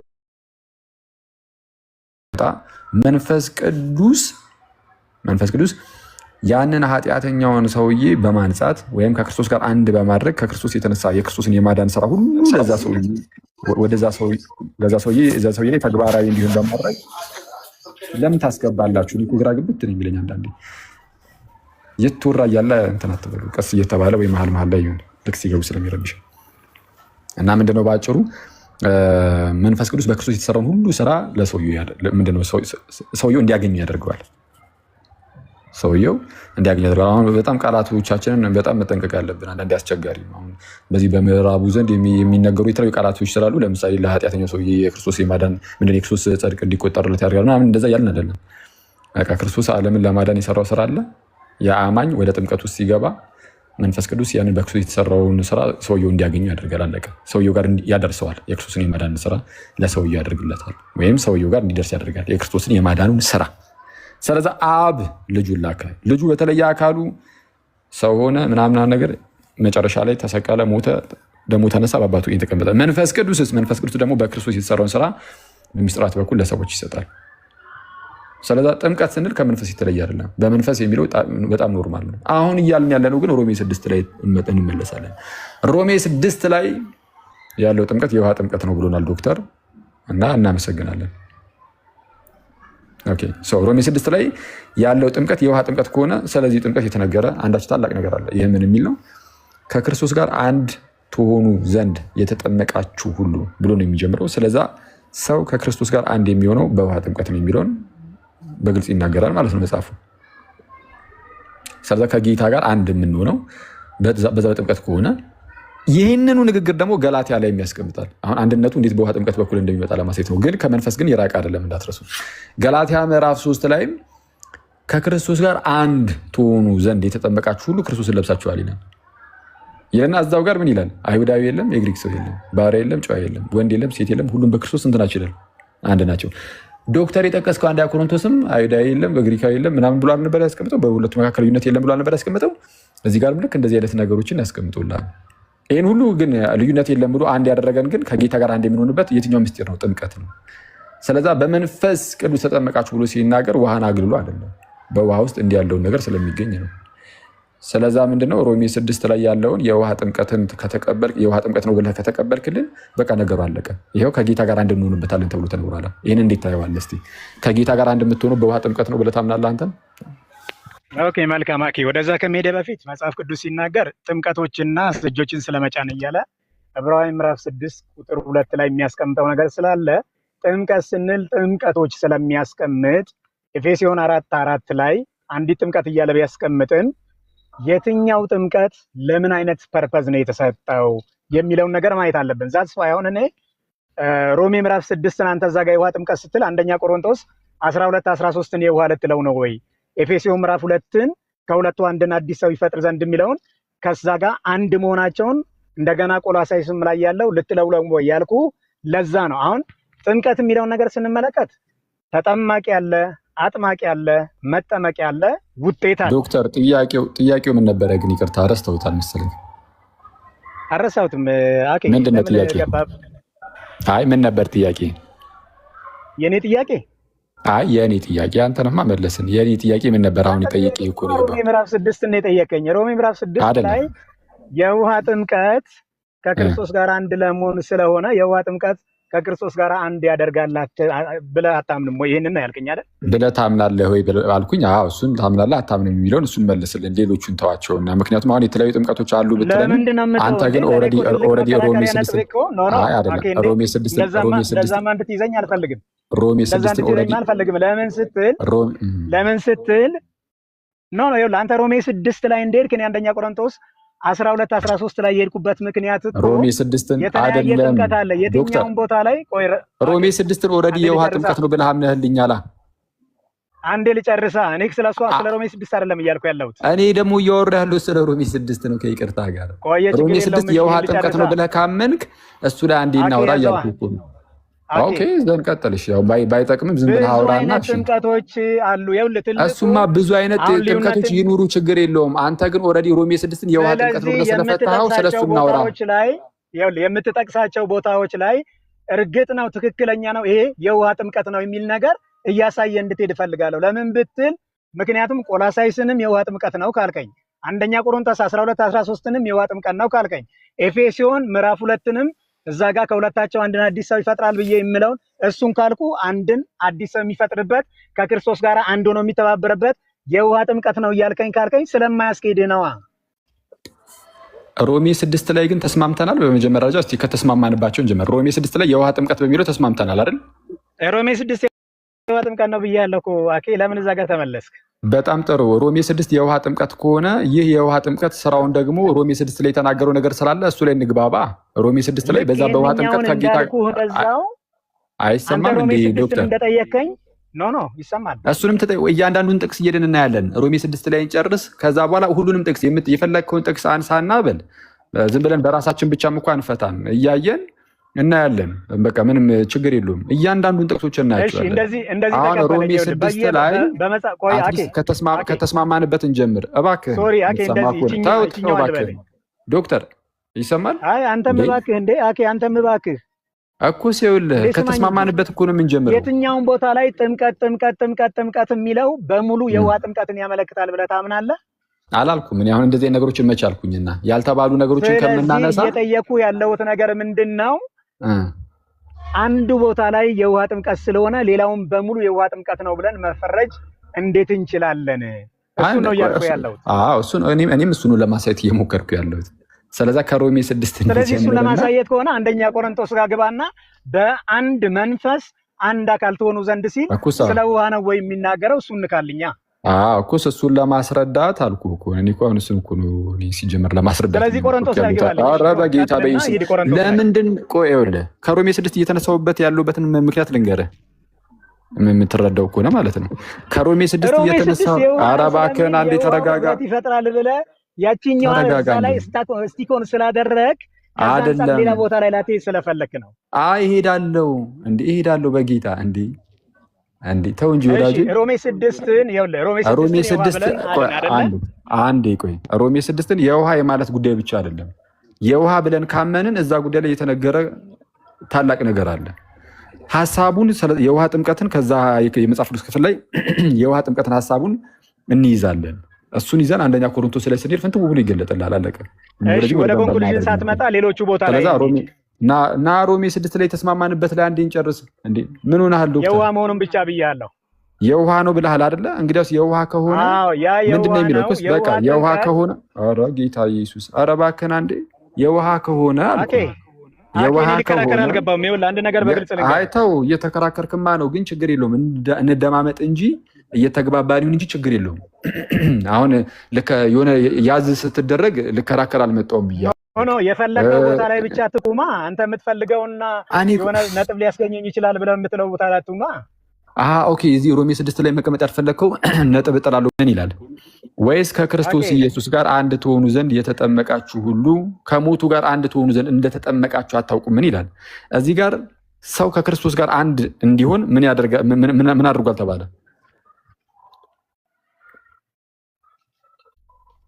መልስልኝ። እየጠየቀኝ ነው። ተጠምቋል። እሺ። ስለዚህ የውሃ ጥምቀት ከጌታ ጋር አንድ የምንሆንበት ነው አይደለም? ስለየትኛው ጥምቀት በጥምቀቱ ስለሚመጣው መሰረታዊ የሆነ ነገር እሱ ነገር እንድታይ ስለፈለኩ ነው። ስለ የትኛው ጥምቀት ይለኛል እንዲህ በጌታ በኢየሱስ። ሮሜ 6 የውሃ ጥምቀት ነው ብለን እኮ ተስማማን። እየተግባባን አይደለም መሰለኝ። ሮሜ 6 የውሃ ጥምቀት ነው ብለን ኦልሬዲ ከተስማማን በየትኛው ጥምቀት ብለን ሌላ ጥምቀት አትፈልግ። በቃ ሮሜ 6 የውሃ ጥምቀት ነው ብለሃል። አሁን ደግሞ አንተን እያወራን ያለ ነው ሮሜ 6 ላይ ስላለው ክፍል ነው። ስለዚህ ስለ ውሃ ጥምቀት ነው፣ ሌላ ምን ይሆናል? ስለዚህ እሺ አሁን ወደ ጥያቄው እንመለስ። ሰው ምንድን የውሃ ጥምቀት ሰዎችን ከጌታ ጋር አንድ ያደርጋል አያደርግም? ኦኬ አንድ መሆናቸውን የውስጥ እምነታቸውን በኮንፌሽን ደረጃ አውትወርድሊ ኮንፌስ ያደርጉበታል። እስቲ አሳየኝ። ኮንፌስ ያደርጉበታል የሚለውን አፍጥ ነው። ምን ያደርጉታል? ፕሮክሌም እያደረጉ ያንን ነገር ይገልጡበታል የሚለውን ጥቅሱን አሳየኝ። ሮሜ 6 በዛ ሴንስ ነው የተቀመጠው። አሳየኝ ይገልጡበታል የሚለውን። አይ ሮሜ 6 ቀጥታ ቃሉ የሚለው ከጌታ ጋር አንድ የምንሆንበት ነው ይላል። አንተ ደግሞ አንድ መሆናቸውን የሚገልጹበት ነው ብለህ እንግዲህ የተረጎምኩ አይባልም። ቃል የጨመርከው የለወጥከው ነው የሚባለው። የተረጎምከው ሳይሆን የለወጥከው። ምክንያቱም ቀጥታውን ቃል ትተኸው ሌላ ነው ያመጣው። ስለዚህ አሁን አንተ ያልከውን የሚገልጡበት ነው ያልከውን ጥቅሱን አምጣልን። ላውጣው አንዴ ጥቅሱን ንገረኝ። ቁጥር ስንት ላይ ነው? ቁጥር 11 ላይ ይኸውልህ እንደዚህ ብሎ ይናገራል። 11 ላይ 6:11 እንዲሁም እናንተ ይላል። አንተ የምትለውን ያንን ዩናይትድ ሆናችኋል ብሎ የሚለውን ያንን እየገለጠው ሲመጣ እንዲሁም እናንተ ለኃጢአት እንደሞታችሁ ግን በክርስቶስ ኢየሱስ በጌታችን ሆናችሁ ለእግዚአብሔር ሕያዋን እንደሆናችሁ ራሳችሁን ምን በሉ ብሎ ነው እየተናገረ ያለው። ቁጠሩ ምን ታዲያ? ለምንድን ነው ቁጠሩ ያለው? ፋቲት ምን ቁጠሩ ማለት ምን ማለት ነው? ምንድን ነው? እስቲ ምን እዚህ ላይ አሁን ስለምን እየተወራ እንደሆነ ግን ገብተዋል። እየተወራ ያለው እኮ አስቀድመን በኃጢአት ሞተን ነበረ፣ በኋላ ላይ ግን በክርስቶስ ኢየሱስ ወደ አዲስ ሕይወት መተናል። ስለዚህማ ለእግዚአብሔር ያደረጋቸውን እኮ ይኸውልህ ዩኒየን ለኃጢአት አይደለም። ኧረ እባክህን እንዴ! ስለ ጥምቀት እየተወራ ከታች የጥምቀቱን ትታ ወርደህ መተህ በክርስቶስ በኩል ያገኘነውን ለኃጢአት ሞተን ለእግዚአብሔር ሕያዋን ሆነን ስለምንኖር እንደዛ እንደሆናችሁ ቁጠሩ ይላል። እኔ ግን እያልኩ ያለው እንዳለው ግን አይተኛል እንዴ እሱን ትተኸው ዝቅ ብለህ መተህ እኮ እያልኩ ነው። እዚህ ጋር ስለ ጥምቀት አንብብልን። እሺ በጥምቀት በኩል ጥምቀት መገለጫ ነው የሚለው ነው። እሺ ከ6 ጀምሮ ላንብብልህ። ስሙት። እሺ ምን ይላል? ከእንግዲህ ወዲህ ለኃጢአት እንዳንገዛ የኃጢአት ሥጋ ይሻር ዘንድ አሮጌው ሰውነታችን ከእርሱ ጋር እንደተሰቀለ እናውቃለን። ስለ መሰቀል ሁሉ ያስቀምጣል። አንተ ስለ ጥምቀት እያልከ ያለው ነገር ይልና የሞተ እስከ ኃጢአቱ ጸድቀዋል ይልና ነገር ግን ከክርስቶስ ጋር ከሞትን ከእርሱ ጋር ደግሞ በሕይወት እንድንኖር እናምናለን። ስለ እምነት እያስቀመጠ መጣ። ክርስቶስ ከሙታን ተነስቶ ወደፊት እንዳይሞት ሞትም ወደፊት እንዳይገዛው እናውቃለን። መሞትን አንድ ጊዜ ፈጽሞ ለኃጢአት ሞቷል፣ በሕይወት መኖርን ግን ለእግዚአብሔር ይኖራል። እንዲሁም እናንተ ደግሞ ለኃጢአት እንደሞታችሁ ግን በክርስቶስ ኢየሱስ በጌታችንም ሆናችሁ ስለ ጥምቀት ስለምትለው ነው የሚናገረው። ለእግዚአብሔር ሕያዋን እንደሆናችሁ እራሳችሁን ምን በሉ ብሎ ይናገራል። ለምን ናችሁ አላለም? ለምን ቁጠሩ ብሎ ይናገራል? ምን ማለት ነው? እስቲ አብራራው። እስቲ ምን ማለት ነው? ምንድን ነው የምትረዳው? ምን ማለት ነው? እስቲ አብራራው። እስቲ እያደረጉ ያሉ ለምሳሌ ከሞቱ ጋራ ምንድን ነው አሁን በሚጠመቁ ጊዜ ከክርስቶስ ሞት ጋራ አይደለም። ስለሱ እኮ አይደለም፣ እንደዛ እኮ አይደለም እያወራ ያለው። ቆየ አኬ ልጨርስ ያለው ማስረጃ ማን ላይ አትግባ ቁምና ከራሳችሁ ከፕሮቴስታንትም ቢሆን ማስረጃ ስጠን። ቆየ አቁመው አንተ አቁምና እኔ ስናገር መሀል ላይ አትግባ። እሺ ማስረጃ እያሳየህን አውራ። ማለት ምንድነው? ካውንት ዩርሰልፍ ማለት ምን ማለት ነው? ከምን ፐርስፔክቲቭ ነው የገባው? ማስረጃ ስለዛው ባፕቲዝም እያስቀመጠ ነው እየመጣ ያለው። አኬ ዝም ብሎ ደረቅ ክርክር እንድንከራከር አልፈለኩም እኮ። ይኸውልህ ደረቅ እንዳይሆን ማስረጃ ስጠን እስቲ። ከእናንተ ስኮላሮች እንዲህ ብሎ ይፈታ። ይሄንን ኖ ስለ ስኮላሩ አይደለም አሁን እያልኩ ያለሁት ነገር ምንድነው? በዛን ቦታ ላይ በውስጥ እሺ ምን እሺ ቃሉ እሺ ይኸውልህ እሺ ከሮሜ 10 ጋር ይሄን እንዴት ነው የምታስታርቀው? እንደዚህ እናድርገው። ይኸውልህ ዶክተር ቆይ አንዴ እባክህን። ይኸው አሁን አንዴ ማስረጃውን ተወውና ማለት ነው አታምጣ ማስረጃውን። ቃሉን ግን አብረን እንፍተው እናንተ እስቲ እንዴ ምን ያህል ኮንሲስተንት እንደሆንክ እኔ ምንም ማስረጃም አልጠይቅህም፣ ግን ቃሉ ቀጥታ ሁለታችንም እየፈታ ነው እንለፍ። እንደዛ ይሻላል። እሺ እንዲህ ብሎ ይጀምራል። ከእንግዲህ ወዲያ አንተው ከራስህ ከማንበብ ከጀመርክበት ቦታ ጀምሮ እናንበብ። ቁጥር 6 ላይ ከእንግዲህ ሁላችሁም በደንብ ስሙ፣ በደንብ ተከታተሉ። ለመጽሐፍ ቅዱስ ምን ያህል ታማኞች እንደሆንን በዛው የምናሳይበት ስለሆነ ክርስቲያኖች ማለት ነው። ከእንግዲህ ወዲያ ለኃጢአት እንዳንገዛ ለኃጢአት ምን እንዳንላለ እንዳንገዛ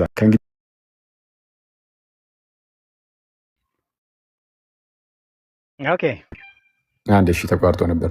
ለኃጢአት እንዳንገዛ የኃጢአት ሥጋ ይሻር ዘንድ አሮጌው ሰዋችን ከእርሱ ጋር እንደተሰቀለ እናውቃለን። የሞተስ ከኃጢአቱ ጸድቋልና። የሞተስ ከኃጢአቱ ነው እየተናገረ ያለው።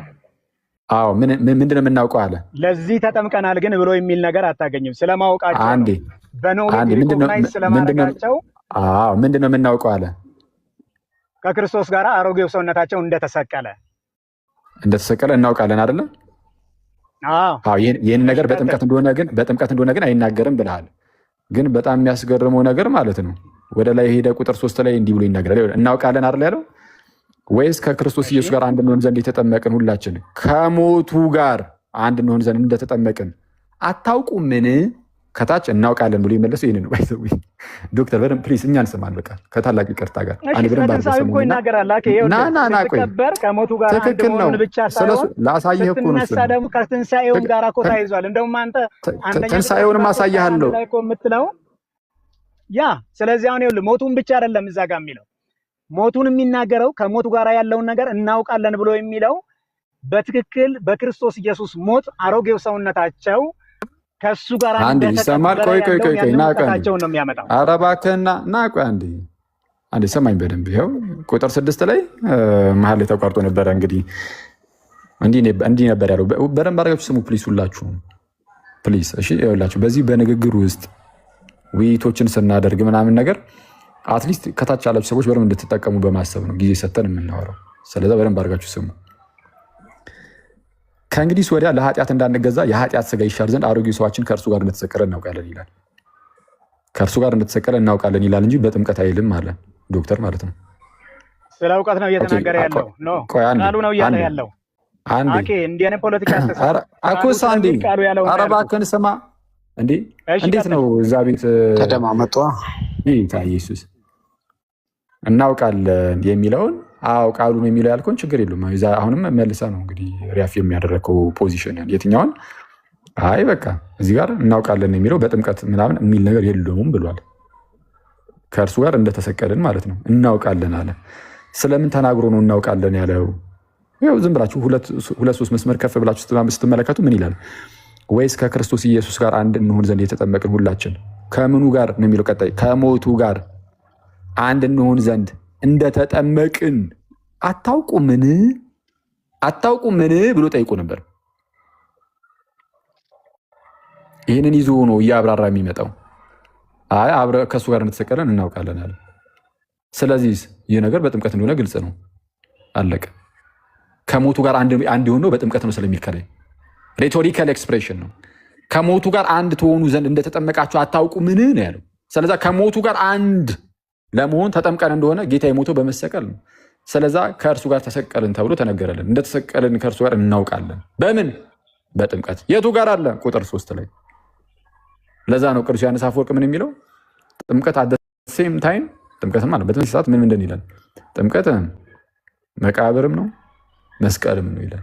መስቀል ነው ለምን? ከክርስቶስ ጋር ተሰቀሉበታላችሁና ጥምቀትን ማለት ነው። መቃብር ነው ለምን? ከክርስቶስ ጋር አብራችሁ ትቀበሩበታላችኋልና ኤኒዌይስ የምትቀበሩበት ነውና ብሎ ያስቀምጣል። አሁን የቅዱስ ዮሐንስ አፈወርቅን ያነሳሁት ለምንድን ነው? ለመጽሐፍ ቅዱስም ታማኝ ነን፣ ለክርስትናው ታሪክም ታማኝ ነን። የግሌን ይዤ አልመጣም፣ የግላችንን አይደለም ይዘን የተቀመጥነው። እሺ ስለዚህ ይህንን እንደዚህ ይናገርና የሞተስ ከኃጢአቱ ጸድቋል ይላል። ከኃጢአቱ የጸደቀው የሞተ ነው። ዶክተር ትቀበሏል ይህን ቃል?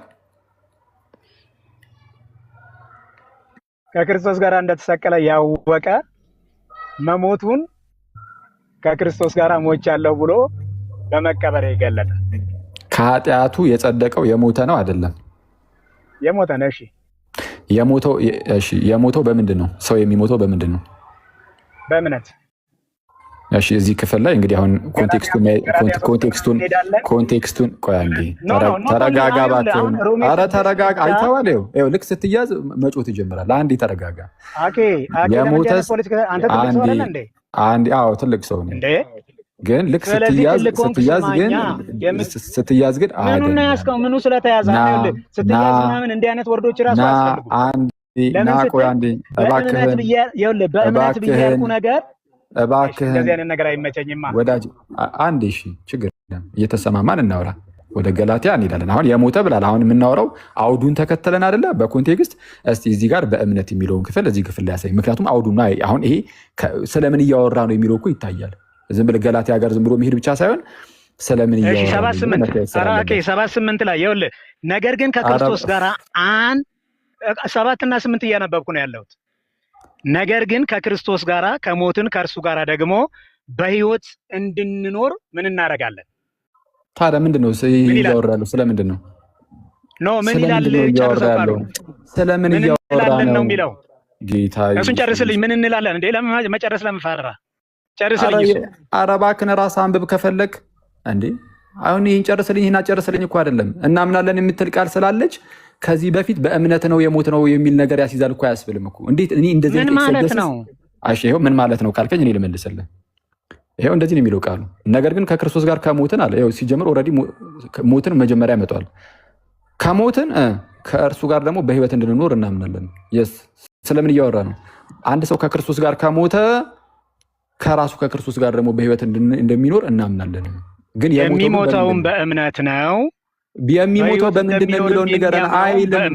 የሚሞተው በእምነት ነው የሚለውን አሳየን። ገላትያ 3:27 ላይ ሄዳ አንተ ቅድም ልጠቅሰው የነበረው ጣቅስ ላይ እንሄዳለን። ገላትያ አንዴ ከኮንቴክስቱ ከአውዱ አንጻር ሮሜ 6 ላይ በምን እንደምንሞት ምክንያቱም እዛም ቦታ ላይ የውሃ ብለህ ስለተረጎምከው አውዱ ስለማያስኬድ እዛ ጋር ልዩነቱን እንድታገኝ ነው የምፈልገው። እባክህ ስለሞት ይኸው ላሳያችሁ እንግዲህ አሁን በምን እንደምንሞት መጽሐፉ እኮ ነግሮናል ጳውሎስ በግልጽ ይኸው እዛው ቁጥር 3 ላይ ልውሰዳችሁ እንዲህ ይላል፣ ወይስ ከክርስቶስ ኢየሱስ ጋር አንድ እንሆን ዘንድ የተጠመቅን ሁላችን ከሞቱ ጋር አንድ እንሆን ዘንድ።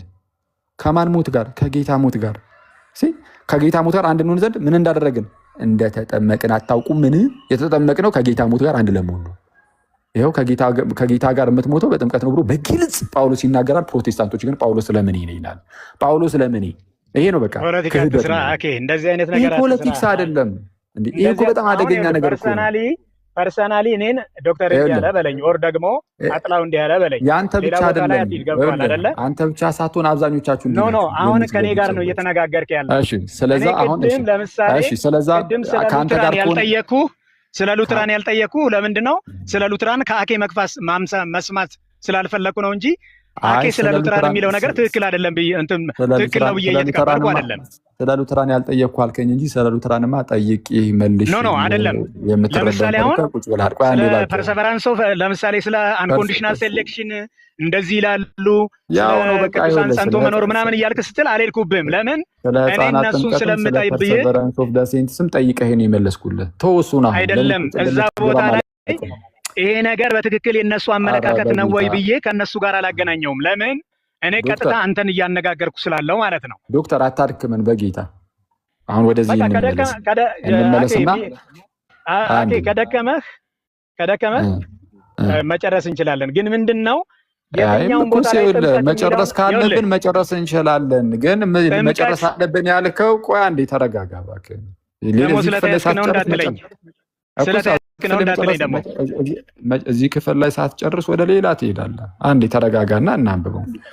ወይስ ከክርስቶስ ኢየሱስ ጋር አንድ እንሆን ዘንድ የተጠመቅን ሁላችን ከሞቱ ጋር አንድ እንሆን ዘንድ እንደተጠመቅን አታውቁም? ምን ይላል ጳውሎስ? በቃ እዚህ ጋር ቦልድ ነው። ምንድነው? በቃ ከጌታ ጋር አንድ ለመሆን የተጠመቅ ነው ብሎናል። አለቀ። ከዛ በኋላ ልክ እንደዚህ ብሎ ቃል በቃል እየተናገረ ግን ዶክተርን ስጠይቀው አይ አንድ መሆናችንን ለማሳየት ነው ይላል። አይ ለማሳየት ነው አይልም፣ ለመሆን ነው የሚለው። አንተን አልቀበልም፣ ጳውሎስን ነው የምቀበለው። እኔ እንደ አንድ ልባም ሰው ማለት ነው። እንደ አንድ ልባም ሰው የእናንተን ወይም የአንተን እንደዚህ አይነት ትምህርት ሳይሆን የጳውሎስን ንግግር ትምህርት ነው የምቀበለው። ጳውሎስ ያለው ከጌታ ጋር አንድ መሆናችንን ለማሳየት ሳይሆን የሚለው ከጌታ ጋር አንድ ለመሆን የተጠመቅን ያለ ለመሆን መሆናችንን ለማሳየት ሳይሆን ገና ከጅምሩ ከጌታ ጋር አንድ መሆኑ በጥምቀት ነው ካለ አለ ነው። ቀጠል አድርጎ ከሞቱ ጋርም አንድ የምትሆኑት በጥምቀት ነው ብሎናል። ስለዚህ የምንሞተውም በጥምቀት ነው ብሏል። በእምነት መሆኑን እየካድኩኝ አይደለም። በነገራችን ላይ እዚህ እምነት ከጌታ ጋር ለመሞት ሲጨርስ እድል ትሰጠኛለህ። ጨርስ። አብረን እየተረጎምን እንሄዳለን። ያንተን አሁን ዝም ብሎ ቁጭ ብሎ አብረን ብቻ ሳይሆን አሁን አንተ እኮ አብረን ያለው እዚህ ጋር ተቃርኖ አለኝ የምትለው ነገር ካለ ንገረኝ።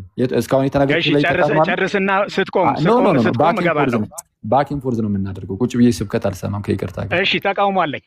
የትኛው ጋር? የመጀመሪያው ነገር እናውቃለን አለ፣ እናምናለን አለ፣ እራሳችሁን ቁጠሩ አለ። እነኚህ ሶስቱን እንዴት ነው እያያዝካቸው የምትሄደው? ምክንያቱም አሁን አንተ ለመሆን ነው እንደዚህ አይነት ነገር እንደሆንን ለማሳየት ወይም ለመመስከር አይደለም ለመሆን ነው አልከኝ። እዛ ጋር ለመሆን ያለው ነገር ጳውሎስ ቁጠሩ ማለት ታዲያ ጳውሎስ ቁጠሩ ሲል በራሱ ፋላሲ አይደለም? አንተ ሆነናል ስትል እሱ ቁጠሩ ሲል ምንም ፋላሲ አይደለም። ጳውሎስ ለምንድን ነው ቁጠሩ ያለው? እሱ ከምን ፐርስፔክቲቭ ነው ያስቀመጠው? በቃ እንደዚህ ጠይቀኝ ልመልስልህ። እንዲህ ይላል ቁጥር 9 ላይ ክርስቶስ ከሙታን ተነስቶ ወደፊት እንዳይሞት ሞትም ወደፊት እንዳይገዛው እናውቃለን እና ይላል። አይተዋል። ምን እናውቃለን? ክርስቶስ ሞቶ አላውቁ ግን ከሙታን ተነስቷል። ስለዛ ሕያው ሆኖ ይኖራል። ሞት አይገዛውም፣ ሕያው ሆኖ ይኖራል። ይህንን እናውቃለን። ስለ ጌታችን እንዲህ እንደሆነ እናውቃለን። ታዲያስ መሞትን አንድ ጊዜ ፈጽሞ ለኃጢአት ሞቷልና በህይወት መኖርን ግን ለእግዚአብሔር ይኖራል። ስለዚህ በህይወት መኖርን ለእግዚአብሔር ይኖራል። እንዲያማ ከሆነ እኛ ከላይ ጀምሮ እንደነገረን ከጌታ ጋር ሞተን ከጌታ ጋር ተነስተናል ብሎ ስለተናገረ እሱን ይዞ ምን ብሎ ይመጣል? ቁጥር 11 ላይ እንዲሁም ደግሞ እናንተ ይላል። ተመልከቱ ጋይስ ንጽጽሩን ራሱ ከጌታ ሞትና ህይወት ጋር ያነጻጽረውና እንዲሁ ደግሞ እናንተ ለኃጢአት እንደሞታችሁ ይላል። ለኃጢአት ሞተናል። ለኃጢአት የት ከላይ ነው። በቃ እሱን ለኃጢአት መሞታችን ቁጥር 2 ላይ ለኃጢአት እንደሞትን ተናግሯል። ቁጥር 2 ላይ ለኃጢአት ሞተናል ብሎ ተናግሮ ነበር። ከዛ ለኃጢአት እንዴት እንደሞትን ሲናገር ቁጥር 3 ላይ ምን ብሎ ነበረ? ከሞቱ ጋር አንድ ትሆኑ ዘንድ እንደተጠመቃችሁ አታውቁምን? በማለት ለኃጢአት የሞት ነው በጥምቀት እንደሆነ ኦልሬዲ አስቀድሞ ነግሮናል። እሱን እያብራራን እየወረደ ያለው። ስለዚህ ምን አለ? እናንተ ደግሞ ለኃጢአት እንደሞታችሁ ግን በክርስቶስ ኢየሱስ በጌታችን ሆናችሁ ለእግዚአብሔር ሕያዋን እንደሆናችሁ ደግሞ ራሳችሁን ቁጠሩ። ለኃጢአት መሞት ማለት ኃጢአት ገዣችን ነበረ። እየሰማችሁ ነው ጋይስ? በኃጢአት ግዛት ስር ነበር። ለኃጢአት መሞት ማለት ከኃጢአት መገዛት ውጪ መሆን። ኃጢአት እንዳይገዛን እናውቃለን። አሁን አየህ፣ ለምን ኦልሬዲ ለኃጢአት ሞተናል። አንድ ገዢ ባሪያ ቢኖረው ማለት ነው። እስቲ ዶክተር ሚውት አድርገው፣ ይህ በር ሲከፈት እንትን ሲል ምናምን እየተሰማን ነው። ሚውት አድርገው። ወይ ደግሞ አንድ ገዢ ለምሳሌ ባሪያ ቢኖረው ያ ባሪያው ለገዢው ይገዛ ይሆናል። ግን ያ ባሪያ ቢሞት ለዛ ለገዢው ለጌታው ማለት ነው እየተገዛ ይኖራል። ሞቱም አይቀጥልም። ኦልሬዲ ለዛ ለገዢው ለጌታው ከሞተ ሞተ ነው፣ አይገዛለትም። ከዛ በኋላ መገዛቱ ይቀጥላል አይባልም። ኦልሬዲ በመካከላቸው ያለው ነገር ይፈርሳል። ልክ እንደዚህ ሁሉ እኛ ራሳችን ደግሞ ለኃጢአት የተገዛን ነበርን። ለኃጢአት የተገዛን የኃጢአት ተገዢዎች ነበርን። ልክ ለኃጢአት ሞትን ሲባል ከአሁን በኋላ በእኛና በኃጢአት መካከል ያለው ኃጢአት የኛ ገዢ ነው የሚለው ነገር ይፈርሳል። ስለዚህ ከኃጢአት ተገዥነት ውጭ ሆነን ለእግዚአብሔር ሕያዋን ሆነን ደግሞ መኖር እንጀምራለን። ስለዛ ለእግዚአብሔር ሕያዋን ሆናችሁ እንደምትኖሩ ራሳችሁን በዛ መልኩ ተመልከቷል፣ ወይም ቁጠሩ። በዛ መልኩ ተመልከቱ ራሳችሁን። ይህ ጥቅስ የተጠቀሰው ለምን ቢሆን ጥሩ ነው? ስንጠመቅ ከጌታ ጋር አንድ መሆናችንን እንደው ወይም ደግሞ ከጌታ ጋር መሞታችንን ለማሳየት ነው የምንጠመቀው። አያወራም፣ ስለሱ አይደለም የሚያወራው። ለኃጢአት እናንተ ኦልሬዲ ሞታችኋልና በቅድስና ተመላለሱ ነው፣ አለቀ። እንደዛ እንደምትኖሩ ራሳችሁን ቁጠሩ፣ እንደዛ እንደሆነ ራሳችሁን እዩ። ስለዚህ በዛ መልኩ ተመላለሱ፣ በኃጢአት ተጠላልፋችሁ እንዳትወድቁ ትምህርቱ። ቀጣዩ ጥቅስ ምንድን ነው የሚለው? እንግዲህ ለምኞቱ እንዳትታዘዙ በሚሞት ስጋችሁ ኃጢአት አይንገስ ይላል። ኃጢአት ምን አይበል? አይንገስ። ለኃጢአት አትገዙም ማለት ነው። በሚሞት ስጋችሁ ኃጢአት አይንገስ። ብልቶቻችሁንም የአመፃ የጦር ዕቃ አድርጋችሁ ለኃጢአት አታቅርቡ። ነገር ግን ከሙታን ተለይታችሁ በሕይወት እንደምትኖሩ ራሳችሁን ለእግዚአብሔር አቅርቡ። በዛ መልኩ ራሳችሁን እዩ። ስለዚህም ሁሌም በቅድስና ኑሩ ነው። ይሄ በቅድስና ስለመኖር ነው የሚናገረው። በቅድስና ለመኖር ግን አስቀድሞ ምን ይቀድማል? ለኃጢአት መሞት ይቀድማል። ለኃጢአት የሞተ ሰው ኃጢአት አይነግስበትም።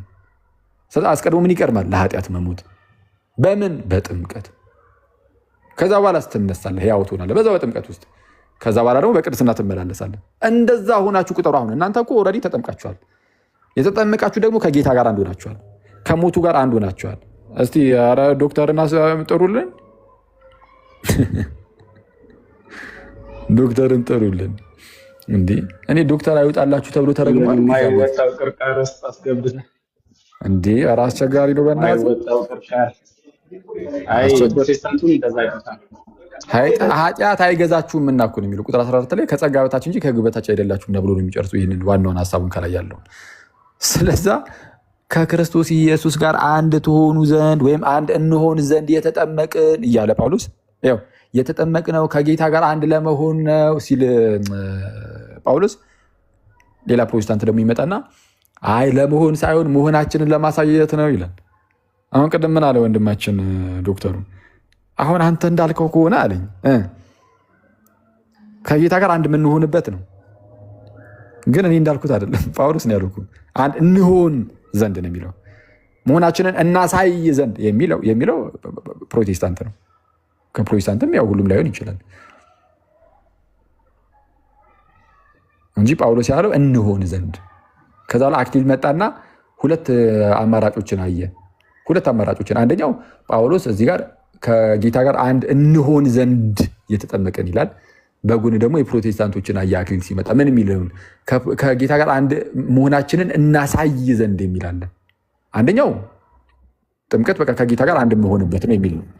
ሁለተኛው ደግሞ ጥምቀት ከጌታ ጋር አንድ መሆኔን የማሳይበት ማሳያ ነው እንጂ መሆኛ አይደለም የሚል ነው። ሁለቱን አየና አክሊል ምን አደረገ? በጌታ እርዳታ የማንን ደገመ? የጳውሎስን ደገመና የነዛን አዲስ ያመጡት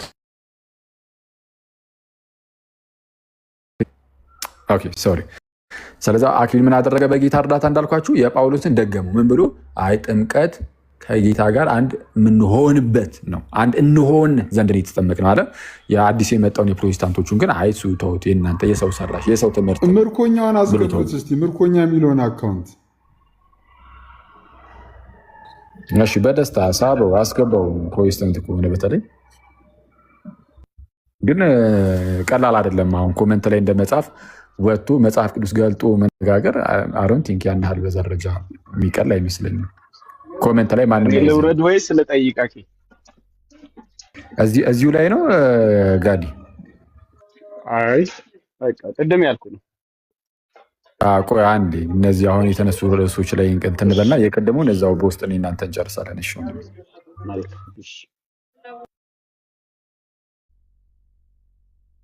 ስማ ከታች አንዱ ሲሶን ምን ቢለው ጥሩ ነው። ጸጋ ብቻ ብሎ ገብቶ ስለ ጥምቀት ስናወራበት አይ ሆስቱ ራሱ ፓሲቭ ሆኗል፣ አይቃወምምም፣ እሺ አይልምም፣ ዝም ብሎ ፓሲቭ ሆኖ ተቀምጧል፣ ምንም ወደ ርዕሱ ሊመልሳቸው አልቻለም እያለ ነው። ይመቸው። አሪፍ ነው። ምርኮኛ ግባ። ከታች አንዱ ምን አለው? ምርኮኛን የኮመንት ምርኮኛ አላለም።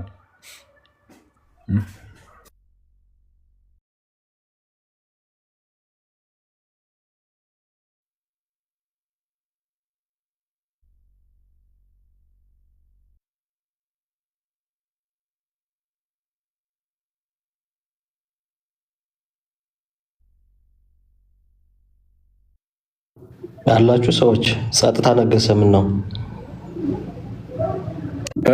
እንትን ልንወጣ ነው ከሲስ ጋር እና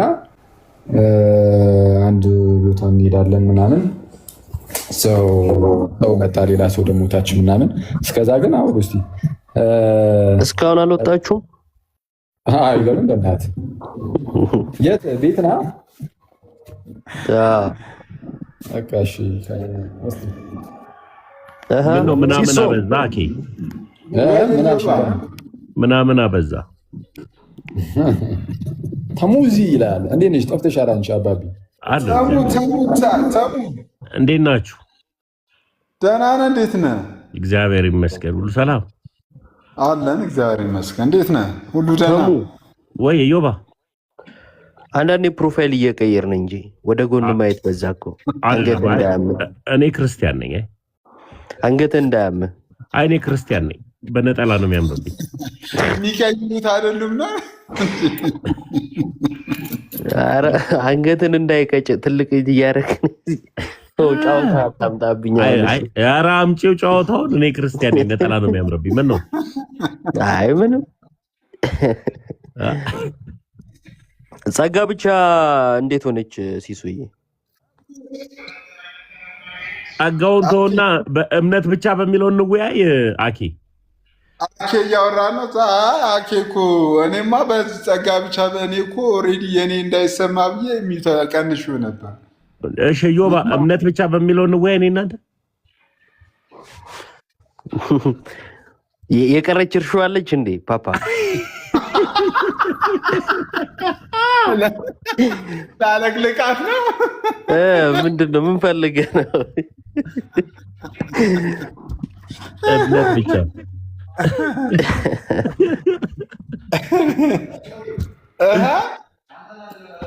እሺ። አዩ ኧረ ቤቱ ያስተጋባል ፓፓ። ኧረ ያስተጋባል በእውነት እዮባ። እንደ እኔ ግራ ገባኝ። ታዲያ 6 በ7 ያለ ባለ 3 መኝታ ቤት አንድ ሶፋ ቁጭ ብሎ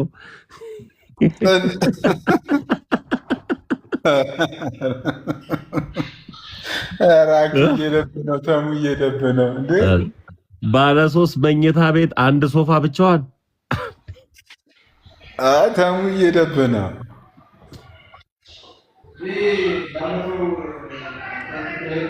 እኔ ምንም ምን ቢገባ ነው ድምፁ የሚጠፋው? ሳውንድ ፕሩፍ ይገጠም እንዴ?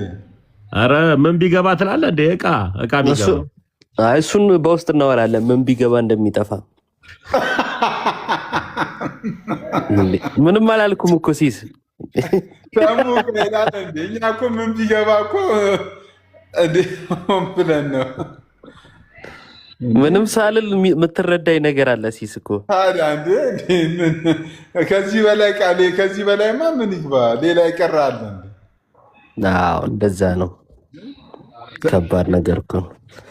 ምርኮኛ ወይ ግባ ወይ ተወን። በእናትህ ምርኮኛው ከቅድም ጀምሮ ኮሜንቱን በቃ አስጠሊታ አደረከው።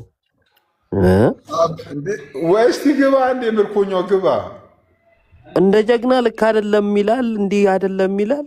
ግባ ሲባል ሌላ ያወራልና ተው ምርኮኛው ተው። ስምህ እውነት ነው እንዳትባል። የተማረከ ነው በለኝ በኮመንቱ።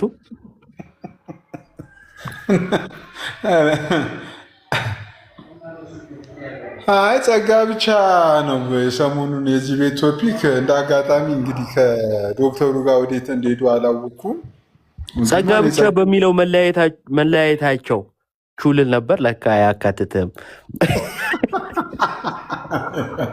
መለያየታቸውን እንዴት አየው ሲስ? ግን አልተለያዩም እኮ ተለያዩ እንዴ? አልተለያዩም። ጸጋ ብቻ በጸጋ ብቻ እንዴ? በደንብ ነው እንጂ በደንብ ነዋ የሚለው የእንትና ድምፅ መጣብኝ። ማን ነው ጸጋ ብቻ በሚለው እኮ ያው ጸጋው ከእምነት በፊት ያድናል የሚል አለ። አይ ጸጋው በእምነት ያድናል የሚል አለ። እሱን እኮ እኔ ራሱ የምር እኔ ልረዳ ፈልጌ እኮ ነው። አንዱ ትራኖች ሲሉ መጀመሪያ እንትን ትላለህ አለ። ጸጋው ይመጣና ይቀሰቅሳል ይሉሃል ከተኛህበት።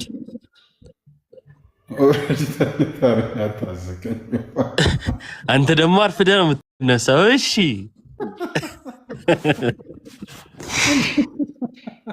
ይቀሰቅስህና ወንድሜ ያዕቆብ ይላል። ድጋሚ ተኛ ወይ?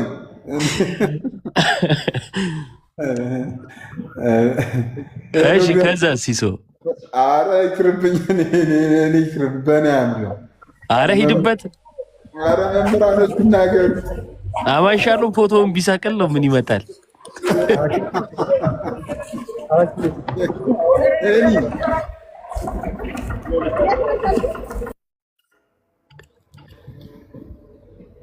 የት ምን ታክሲ ተራ ነህ እንደ ያለህ ነው? ለገጣፎ ነው። ከከተማ ሳጣ ከኮየነ እኔ ወደ ታሙ አዛና እንደ ፖዲየም ሰደን አሁን አልከኝ ሶፊ አልከኝ ሶፊ። ኧረ አንዳንዴም ጊዜ ለእኛ ልጆች እየሰጠ ተው እንዴ።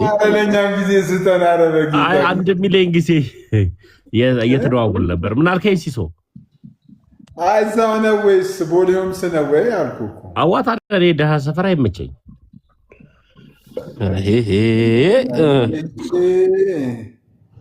ምን ነው ቮሊዩምስ ጀርባ ላይ የኖርክ ዳ አይ ጫወታዎች እያመጣ ነው። ደሃ አይመቸኝም።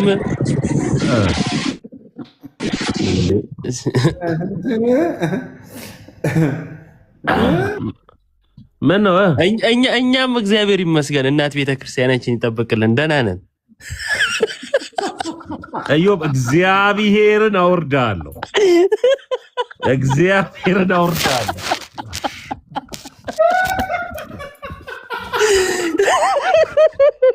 አወርዳለሁ።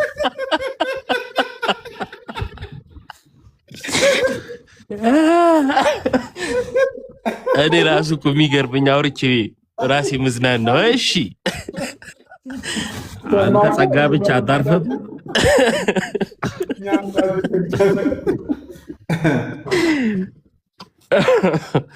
አንተ ጸጋ ብቻ ምንድን ነው የምታሳየው? በቃ ዝጋ። አኬ ምንም አላሳየም እኮ። ቢያንስ እንኳን የሆነ ነገር እንኳን ጨምርበት እንጂ ቤቱ ላይ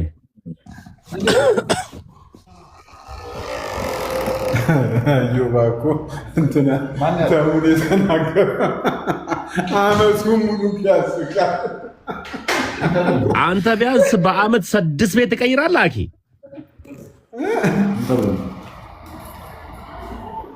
አንድ ቤት ፓፓ እንዴት ነህ?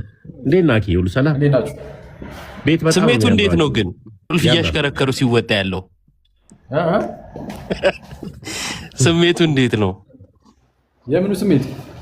ቁልፍ እያሽከረከሩ ሲወጣ ያለው እቺ እሷ ናት እያሽከረከረች የምትወጣው። አባቢ ግን በጣም ነው የሚያምረው።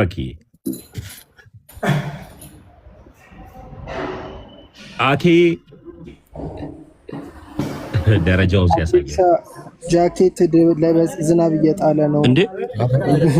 ማንን ያሳየነ? አኪ የሆነ ጋርድ ነገር የሚታይ መስሎ ናሽ ማን ነው? እዮባ በጌታ ስም ምን አይነት ስህተት ነው የሚሰራው? አንዳንዴ አይደለም ሰው እኮ ነው ያየነው እኛ እና ሰሚት አይደል የሚኖርበት ቦታ ደግሞ ታውቀዋለህ እዮባ አይደለም? አይ ቢያንስ ጋርዶች አሉ።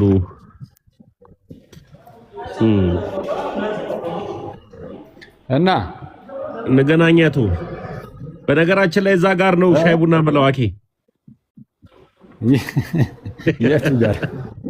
እዛችሁ ጋር እውነት ሊፍት አይኑን እያየሽ ነው የምታልፊዋ። አይሰራም። በእናትህ ታየዋለህ እንጂ አትሄድበትም የተባለ ሊፍት ለጊዜው ተቋርጧል። እዮባ ነው 4 ደረጃ ሲወጣ አስበኳል ወደ ታች አሳ ነው እየገባ ያለው። ኖርማል ነው።